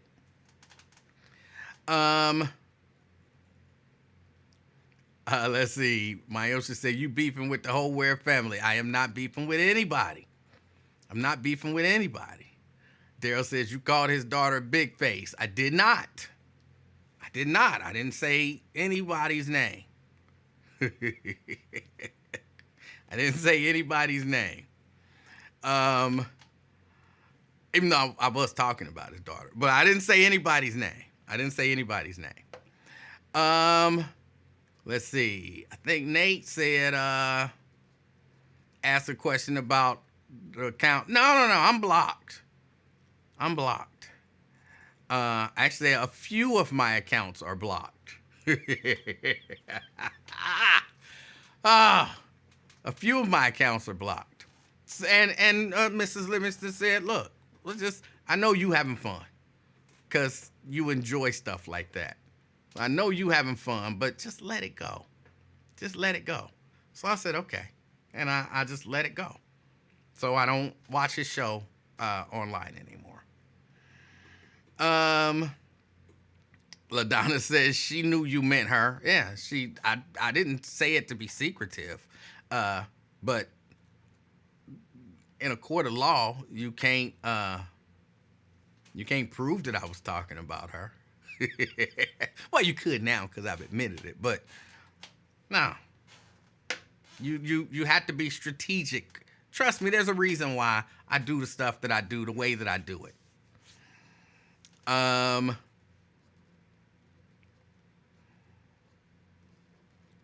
Let's see. Vincent says, so stop calling him a good dude. I mean, when I say he a good dude, I mean, he ain't running around murdering people. You know what I'm saying? He ain't selling drugs. He ain't, He got issues. Everybody got issues. He's not running around, harming the community per se. Some of his positions may be harmful to the community, but that's all subjective. But he's not running around harming the community. You know what I'm saying? He ain't never, I was about to say he ain't never tried to do no physical harm to me, but that's not necessarily true. That's not necessarily true. He has tried, but it didn't pan out. Nakia says, that's my family. Oh, I know. I know that's your family. I've been aware of that for a while. And I just be honest. Family or not, honesty is honesty. Honesty is honesty. Like I said, I'm not beefing with them. They beefing with me. Because I tell the truth. And that's all I do. I don't lie on people. I don't believe in it. You know what I'm saying? That's why I say, overall, he a good dude. Just because we have our differences don't mean he not a good dude. So, yeah, I tell the truth. Hey, when you hear me and my own brother get into it over different things, you got to understand I am a truth teller. That's what I do. I don't hate on people unless they deserve it or they start it. I don't lie on people. I just tell the truth. I don't like the way this shirt is sitting now that he, did what he did. I don't like the way the shirt is sitting. And the collar, when I wash it, hopefully it'll straighten up. But yeah, that's it for that. Lamont says he a S-bag. I don't know about that. He a little emotional. And again, he's not a flawless human. But who amongst us are? So, hey, if they want to beef, they can beef. I'm all right with it. It is what it is. Ron says you got a V-neck on. This is not a V-neck. Sierra missed the last 20 minutes. What are we talking about? Nothing. We're talking about nothing. Nothing at all. Dave Stinger says he's flawless. I've never heard Dave Stinger say that.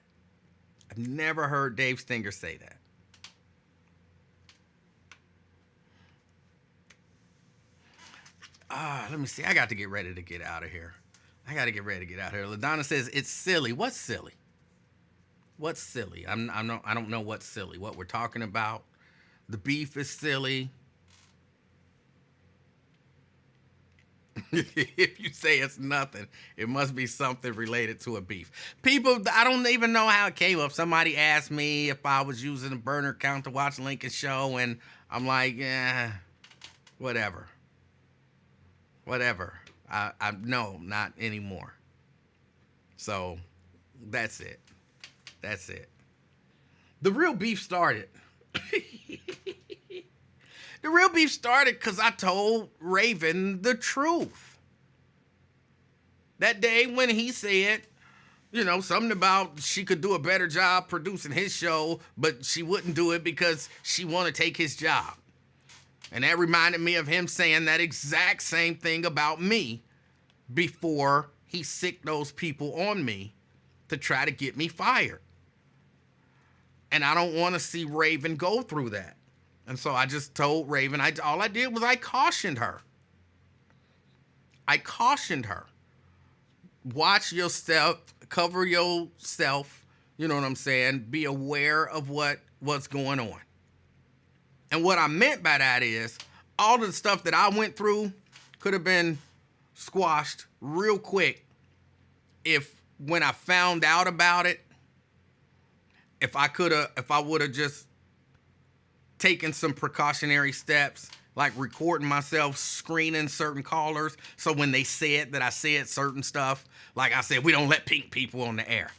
It would have been evidence that he never said that. Many different things that I could have done to kind of cover myself for that. And that was what I was trying to let her know, that once he's made up his mind that you want his job, he's in protect my job mode, and he will try to get you fired some way, shape, or form. And so again, because I didn't want to see her go through that, I told her that. And that was what made him mad, or what pushed it over the top. That was it. And then, of course, the little joke. And it was a honest joke. I don't regret making the joke. When he talked about the Republicans was going to be in Milwaukee, and he said there's going to be a lot of, drinking and womanizing. And I said two of Lincoln's favorite things, drinking and womanizing. That's a good, innocent joke.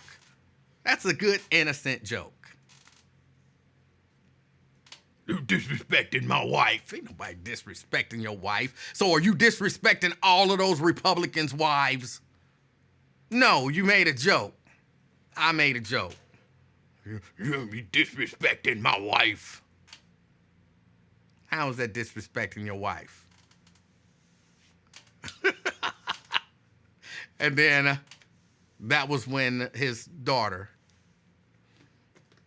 started throwing insults about, my height. She's a heightist.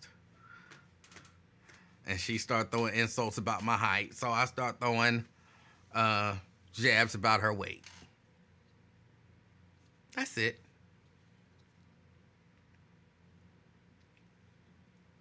How did he find out you told her that?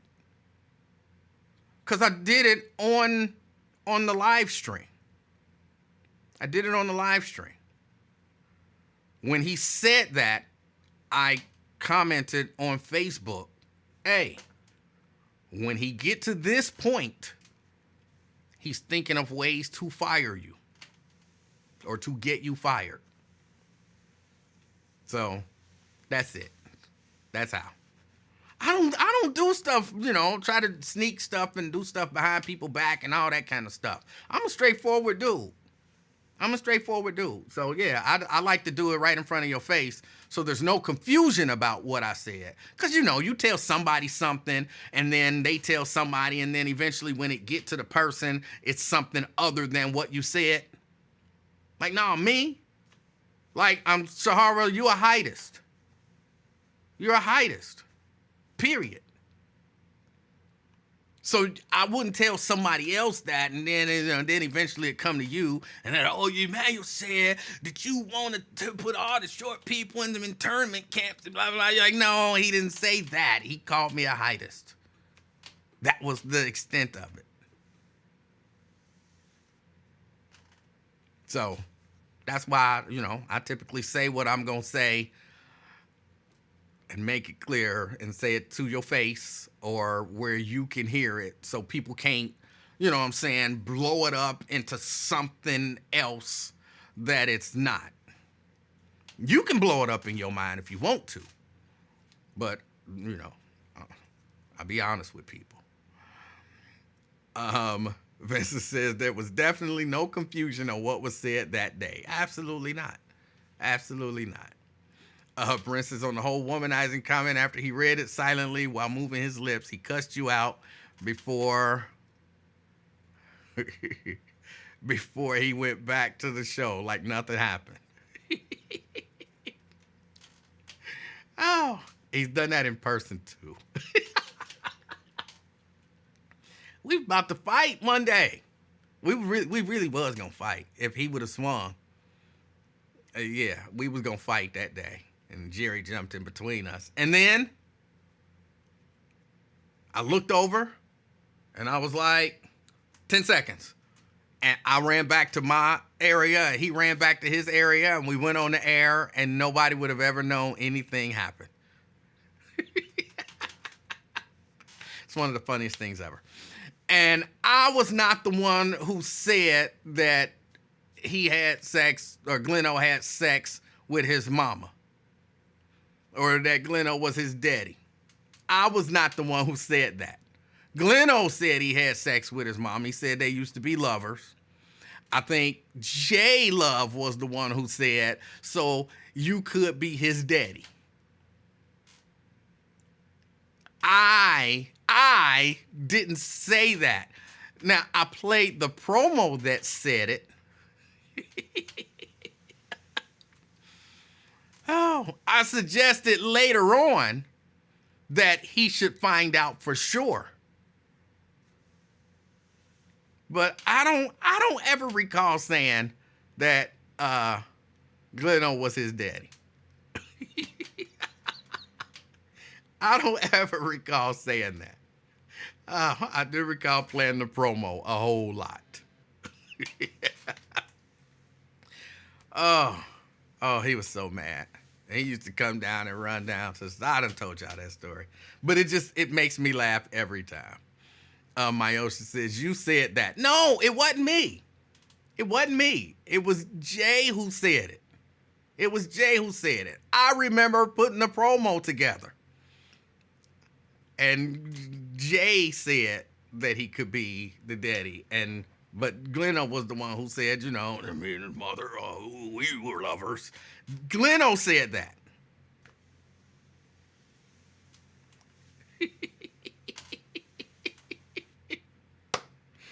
Oh, that was funny. It wouldn't bother me. That day he came in.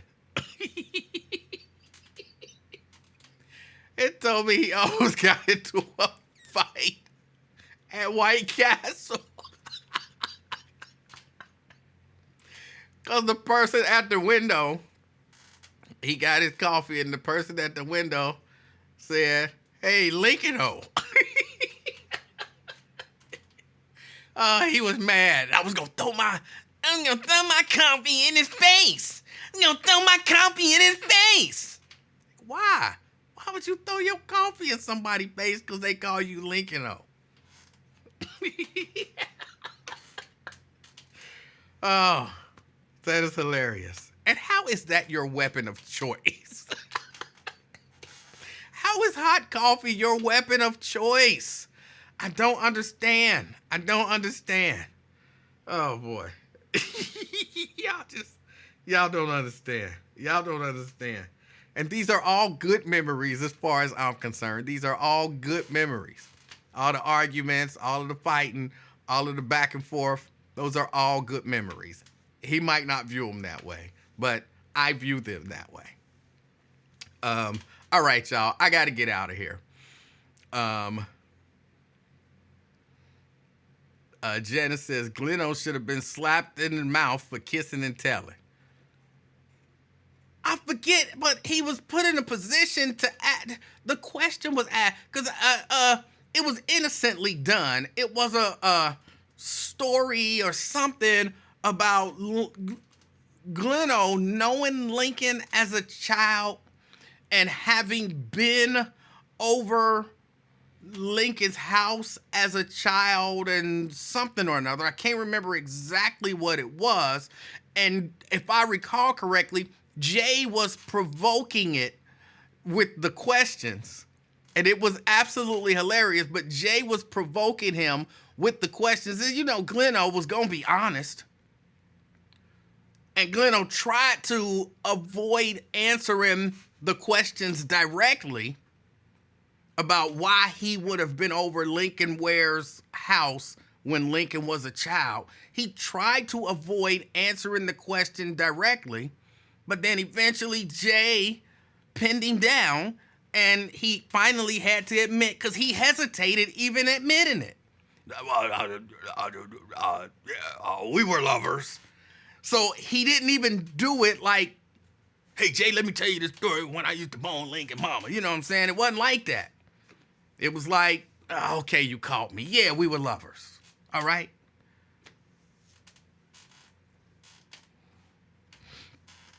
So, no, Gleno was not out of line for that. He just was caught. He was just caught. All right, y'all. I got to get ready to get out of here. I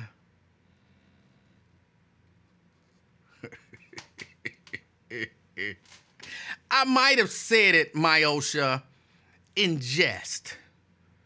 I might have said it in jest. Or, once I kind of figured out that it bothered him a little bit. Which, why that would bother you, I don't know. Why would that bother you?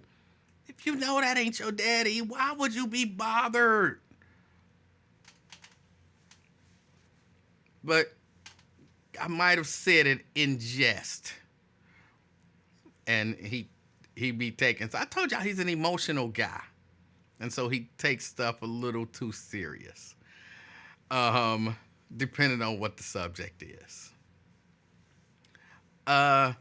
Ruby said, you still love Lincoln. I don't know if I would say I love Lincoln, but I got no beef with Lincoln. I keep telling y'all, I don't know why people don't hear this. I got no beef with Lincoln. I'm not beefing with Lincoln. I'm not beefing with Lincoln. Lincoln is beefing with me. There's a difference. If I saw Lincoln, I wouldn't extend my hand to shake his hand because I know he's beefing with me now. But if he extended his hand to shake my hand, I would probably shake his hand. I'm not beefing with him. He's beefing with me. So just so that's clear. I got nothing against him. I want to see the best for him. And his family. I got nothing against his family. I want to see the best for everybody. I love to see people happy and successful, and all of that kind of stuff. So yeah, that's my wish for everybody.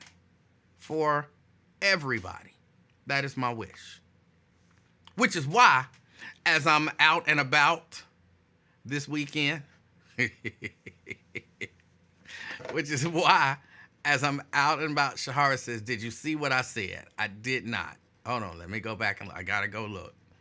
Because you gotta deal with heightism when you come across it. You gotta deal with heightism. You can't just let heightism be out there. So you got to deal with it.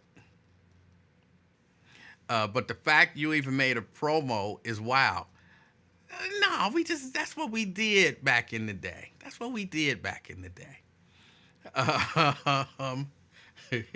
Even though I do have to say eventually they make me take the promo out. Because he complained a whole lot. So eventually they made me take the promo out. When I start blocking him from getting into the studios. Because he used to come running full speed when he would hear it. And y'all know we was on like a 8-second delay at the time. So he would start hearing it 8 seconds later and come running full speed. First time it scared the mess out of me because I didn't know what was happening. Boom, door fly open and he hitting the dump button to, dump the rest of the promo. And then once I figured out that that's what he was doing, them little stoppers that you get to put in the door at the bottom so they can't open. And he was in his office and the promo came on and I knew he was coming and I heard him running full speed. And then I just heard the biggest thud against that door that I ever heard. And he hit that door full speed, just smack right into the door. And I was looking at him and he was fuming. Smoke was coming out his ears. And then when the promo was over, I opened up the door like, hey, can I help you? Did you need something? That was kind of mean, but it was all in fun. It was all in fun.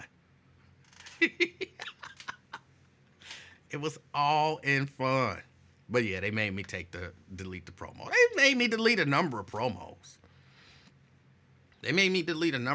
Y'all remember the promo where the lady from, was it Channel 9, where they used to do the best of the class? And she had called the Lincoln Ware show. And she had said something. Lincoln was talking about why they didn't have no black people in the best of the class. And she said, well, maybe if black people would, go to school or get good grades or whatever, then they could be in it or whatever it was. And I made a promo out of that. And then Channel 9 came in and they made me stop playing the promo. Channel 9 had released something saying that they apologized and that there was some sort of disciplinary action taken, but they wouldn't say what the disciplinary action was. And in my opinion, like, no, you can't just call in here being racist. Openly, blatantly racist, live on air. And then you say, oh, my bad. And I'm like, all right, so what happened to the lady? We can't talk about that. She didn't have a problem talking in public being racist. She didn't have no problem, putting her public opinions out. So, but we're not going to play the promo. I remember Jerry Tolliver, we're going to delete the promo. We're not going to play it anymore. Can you just delete it from the system so it doesn't even get accidentally played? I'm like, why are we deleting this promo? Why? This is what they did. Well, she asked me to delete it, so I deleted it. I wasn't happy about deleting it, but I deleted it.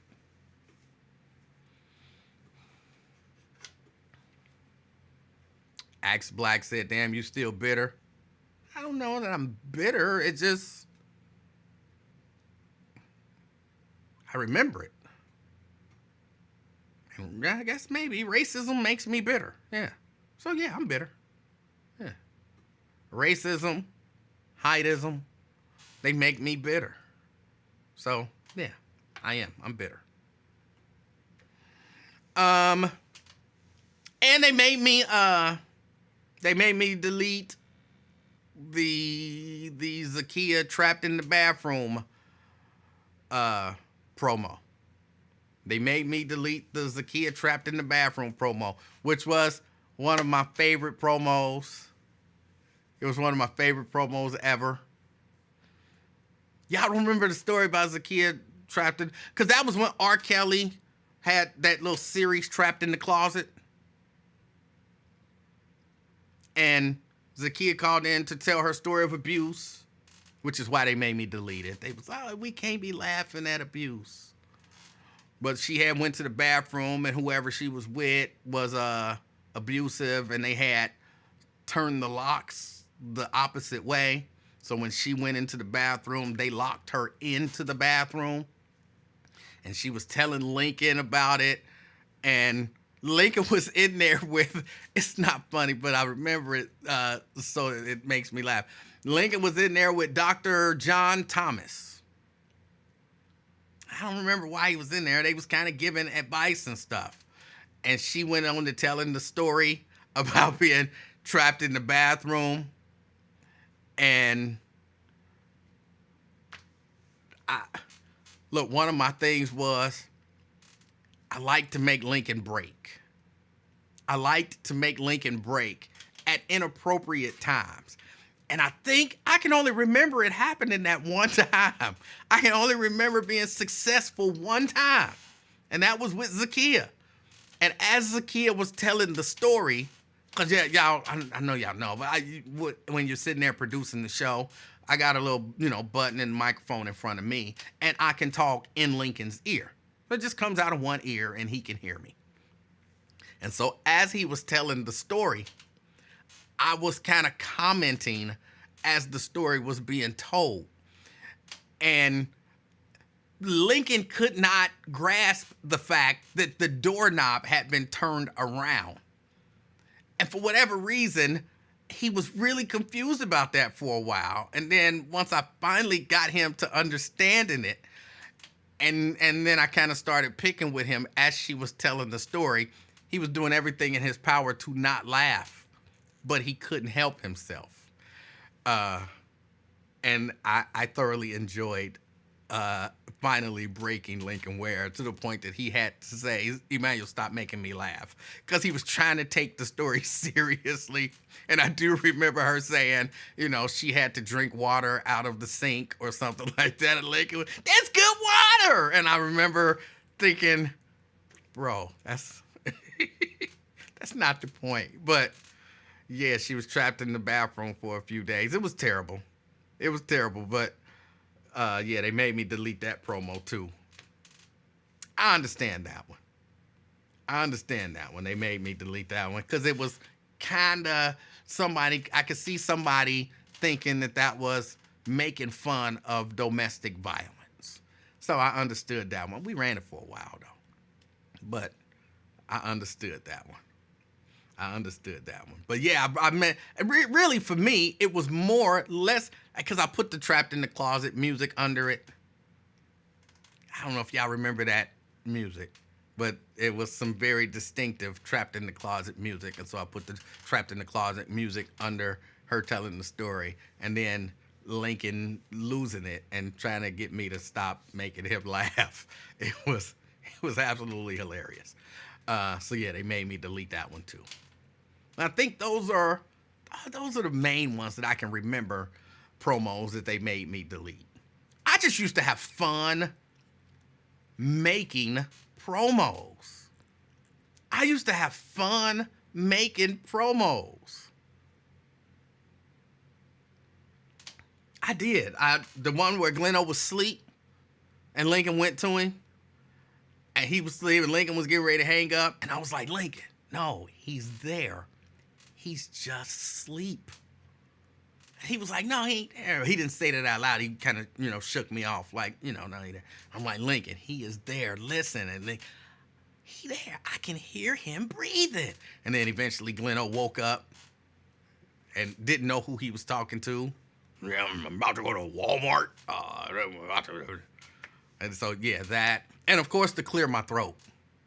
I just liked taking little clips, the things that were entertaining, and making promos for the show, condensing them to 30 seconds and telling that story and just being entertained and entertaining people for in that way. Daryl says, what happened to Gleno? He passed away. Gleno passed away. Janet says, the Zakiya story wasn't funny at all. It was quite traumatic. I'm sure it was traumatic for her. Again, what was funny to me was Lincoln's reaction and not being able to contain himself and not laugh. And more than that, initially, his lack of understanding of how such a thing could happen. How somebody could take the door knob and put it on backwards. Which was really what set me off as it being funny, because I couldn't understand how he couldn't understand what she was saying. Shahara says, Gleno was my cousin's husband. Well, congratulations. But yeah, that's it. LaDonna says, where was she? Where was who? She was trapped in the bathroom. She was at home. She was trapped in the bathroom. All right, I gotta get ready. Axe Black says, you blaming Lincoln? That's shameful. If you want to think it's shameful, you got a right to think it's shameful. Good for you. I hope it makes you feel great that you believe that it's shameful. You win the shaming contest. You're the best shamer. Do you remember the lady that was on hold to talk and she was watching her grandchildren and they were swinging on the curtains and the curtain fell and she whooped them and Lincoln was just listening on air? She never knew she was on air. I do not remember that. I do not remember that at all. No, I don't remember that. That sounds horrible. Who wants to hear somebody get a whooping? All right, y'all. I gotta... you get on my nerves. That was nothing to congratulate me on. I figured it was. You said it. Why would you tell us that? It sounds like something, an achievement that you attained. So I just wanted to congratulate you on it.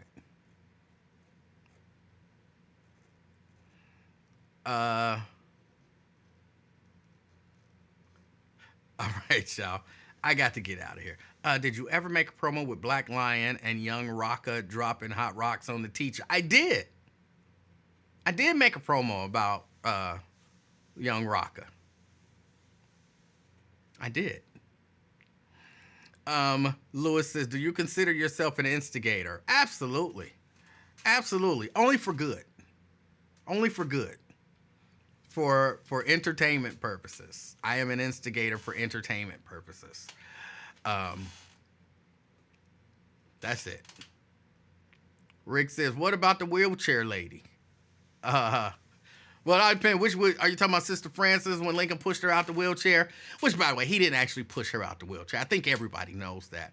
When she showed up to the Save-A-Lot, and you know how, there's a ramp to go up, but then, the curb eventually comes in. She rolled up on the ramp, but one wheel was up on the sidewalk and the other wheel then went up that side of the curb. And when she got a little too far up there, the whole wheelchair turned over. And it wasn't funny, except that people blamed Lincoln for it. But Lincoln didn't push her out of her wheelchair, and people ran to her assistance. Or are you talking about the lady who left her wheelchair downtown to charge and went on an excursion and then was mad because they didn't charge her wheelchair, and then she had to call a tow truck to get the wheelchair? And I didn't know they did that, but apparently that's a real thing. She had to call the tow truck to get the wheelchair home. I would have imagined she could have just went somewhere else and was like, my wheelchair is dead. Can y'all please let me charge it? But yeah, she didn't. She didn't. Whatever happened to Claudette? Yeah, with her wheelchair. I don't know. And she was mad at me that I wouldn't side with her, that she was 100% in the right. That's really all I remember. She was mad at me that I wouldn't side with her, that she was 100% in the right. Why did you leave? Why would you leave? The Hebrew Israelite minister who had a Sunday show. Didn't they make you take the James Washington promo saying Steve Reese is Alicia Reese? No, I never made a promo of that. I never made a promo of that. And that was from, I believe, surreptitiously recorded audio of Mr. Washington talking to, what was it, Angela Leisure? And I forget what they were trying to, what were they trying to get her to do? Were they trying to get her to drop her case? Or I don't remember what they were trying to get her to do, but somehow Steve Reese and James Washington were allegedly, well, Washington definitely, but allegedly Steve Reese was somehow involved in all of that kind of stuff. I don't remember all of the details, but I do remember, and again, if I'm not remembering it incorrectly, I do remember that it was a comment that he made to Angela Leisure because they were trying to get her to do something that she didn't want to do and trying to tell her that Alicia Reese could influence something. And because Steve Reese wanted her to do it or any of that kind of stuff. And she was skeptical that just because Steve Reese said that she would do it, that means that she would do it. And, that was when the infamous Steve Reese is Alicia Reese quote happened. But I remember listening to that entire recording, start to finish, and I was really disappointed in some people.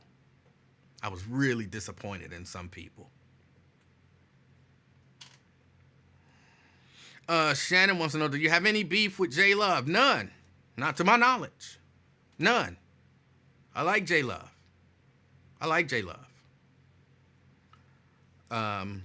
or at least I always did. I had never had any beef with J Love.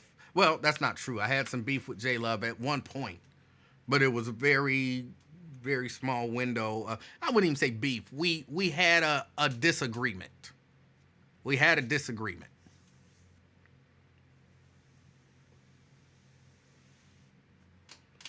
But that it lasted for all of a day, and then everything was cool.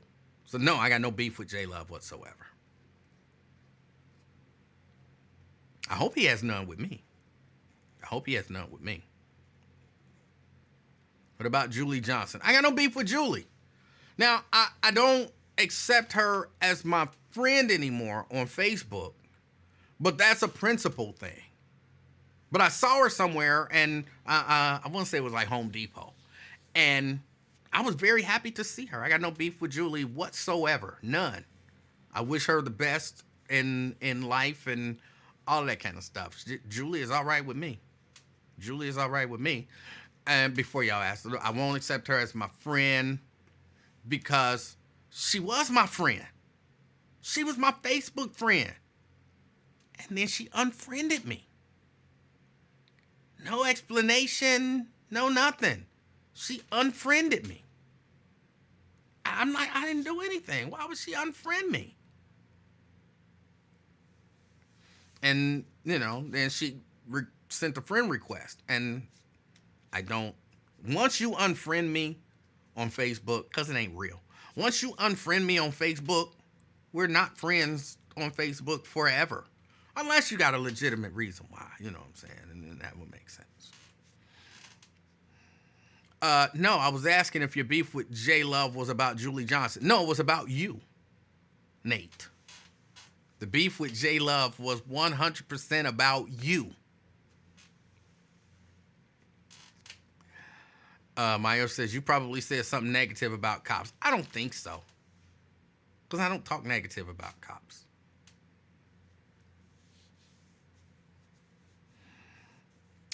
Honestly, I think I know what it was. I'm not gonna say it just because. But I think I know what it was. But yeah. No, you unfriend me, then you've unfriended me, and that's that.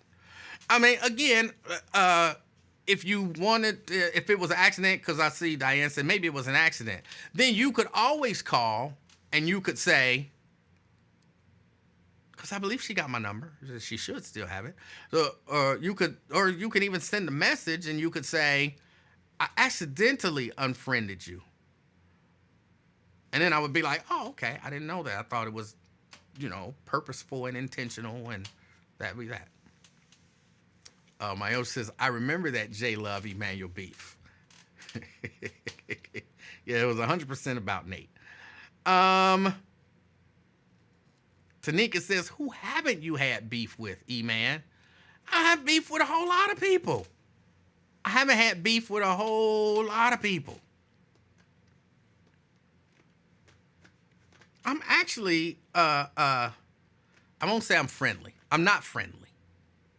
Because to me, friendly is outward and, open, and I'm going to say aggressive, but not aggressive in a negative way. It's not passive. Friendly is not passive. Friendly is aggressive. You know what I'm saying? You speak to people. You know what I'm saying? There's something. You something. I'm not that. I'm very much introverted. You probably can't tell. But I'm very much introverted. So I'm a nice guy. I typically get along with everybody, but I'm not an outwardly friendly person. I'm not an outwardly friendly person. So, you see me sitting in the corner and you'll be like, oh, he's standoffish. No, it's not standoffish. It's introverted. If you talk to me, I'll talk to you, and you'll be like, Tanika, I'll tell the story. At the church that I attend, I deal with, a lot of people because I, do a thing or two in the church. And for quite a while, people would not talk to me. And people thought that I was kind of mean. And then, really out of nowhere, people started talking to me. And realized, like, he's not mean at all. He's actually a really nice guy. Once I'm open, and I do the same way I do here is the same way I do there. I talk, I joke. Because me, look, here's my life to some degree. I'm all about love. I love everybody. I want to see everybody successful. I do. I like people and all of that kind of stuff. So I'm all about love, laughter. I like to laugh. I like to have fun. I see the humor in almost everything. In almost everything, I can see the humor in it. And I like a good laugh.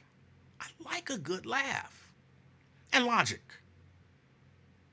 I like being reasonable and logical. Things should be reasonable and logical. That's pretty much it, if you wanted to sum it up. Love, laugh, logic. That's me. So, yeah, once people started talking to me, then they realized, like, oh, he's a pretty cool dude. And, now I'm cool with everybody. I can't think there's nobody at the church that I go to that I've ever had any beef with, ever. Not even once. I've never even had an argument, a disagreement of some sort. Never. Tanika says, I used to think this can't be the same guy who hosts that radio show. Like night and day.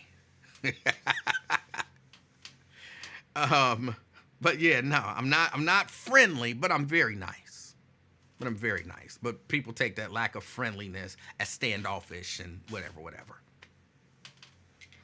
Scott says, but you debated all of them. Oh, absolutely. I remember when the Bengals went to the Super Bowl this last time. We had the longest debate during, setup. Because they swear up and down that this was going to change Cincinnati. Life was going to be better in Cincinnati now that the Bengals went to the Super Bowl. I wasn't watching the Super Bowl at the time, or the NFL at the time. Still not. I remember having this conversation with these guys, and they were, we were debating kind of heavily. And I just kept trying to get them to understand, like, it's a football game. It's not even here. But the economic impact of the Bengals going to the Super Bowl is going to be, and I'm like, I don't know what y'all think this is.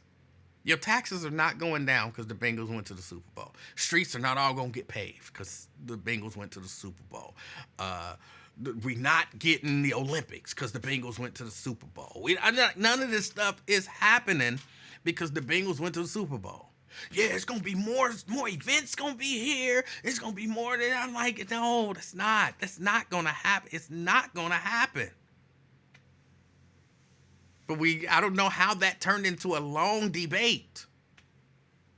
But it did. So, yeah, I'll debate with anybody. But when all was said and done, we laughed and went on about our way, getting ready for service. So, yeah. I keep saying it. I had to get out of here. There was something that I saw.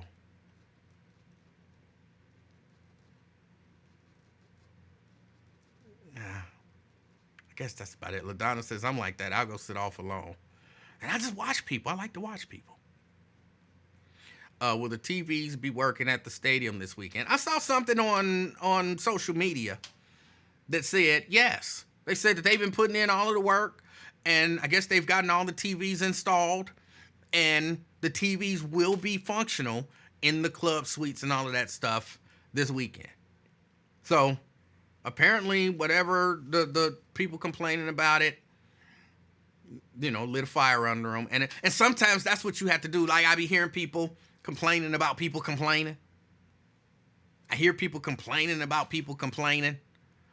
I'm like, Sometimes that's what you got to do to get stuff working, to get people moving. Black people complain about everything. You really think that they intentionally don't want black people to watch TV? It's like, no, not necessarily, but they could get the TVs up. Oh, you complained enough, and guess what? The TVs is up. Because sometimes that's what you got to do. Sometimes that's what you got to do. LaDonna said, yeah, but no sound. Yeah. I don't know. No. I won't be down there, so I don't give a damn if the TVs is there or not. I appreciate y'all hanging out with me. Everybody, enjoy your weekend. Again, I'll see everybody on Wednesday. I will not be here Monday or Tuesday. Thank you, everybody, for the well wishes, the condolences, the safe travels, all of that kind of stuff. I appreciate y'all. As you are out and about, as always, do me a favor. Down there at the festival, everybody gonna be happy and smiling down there anyway. If you see somebody that's not smiling, you be the reason that somebody smiles this weekend. Till next time, I'm out, y'all. Peace.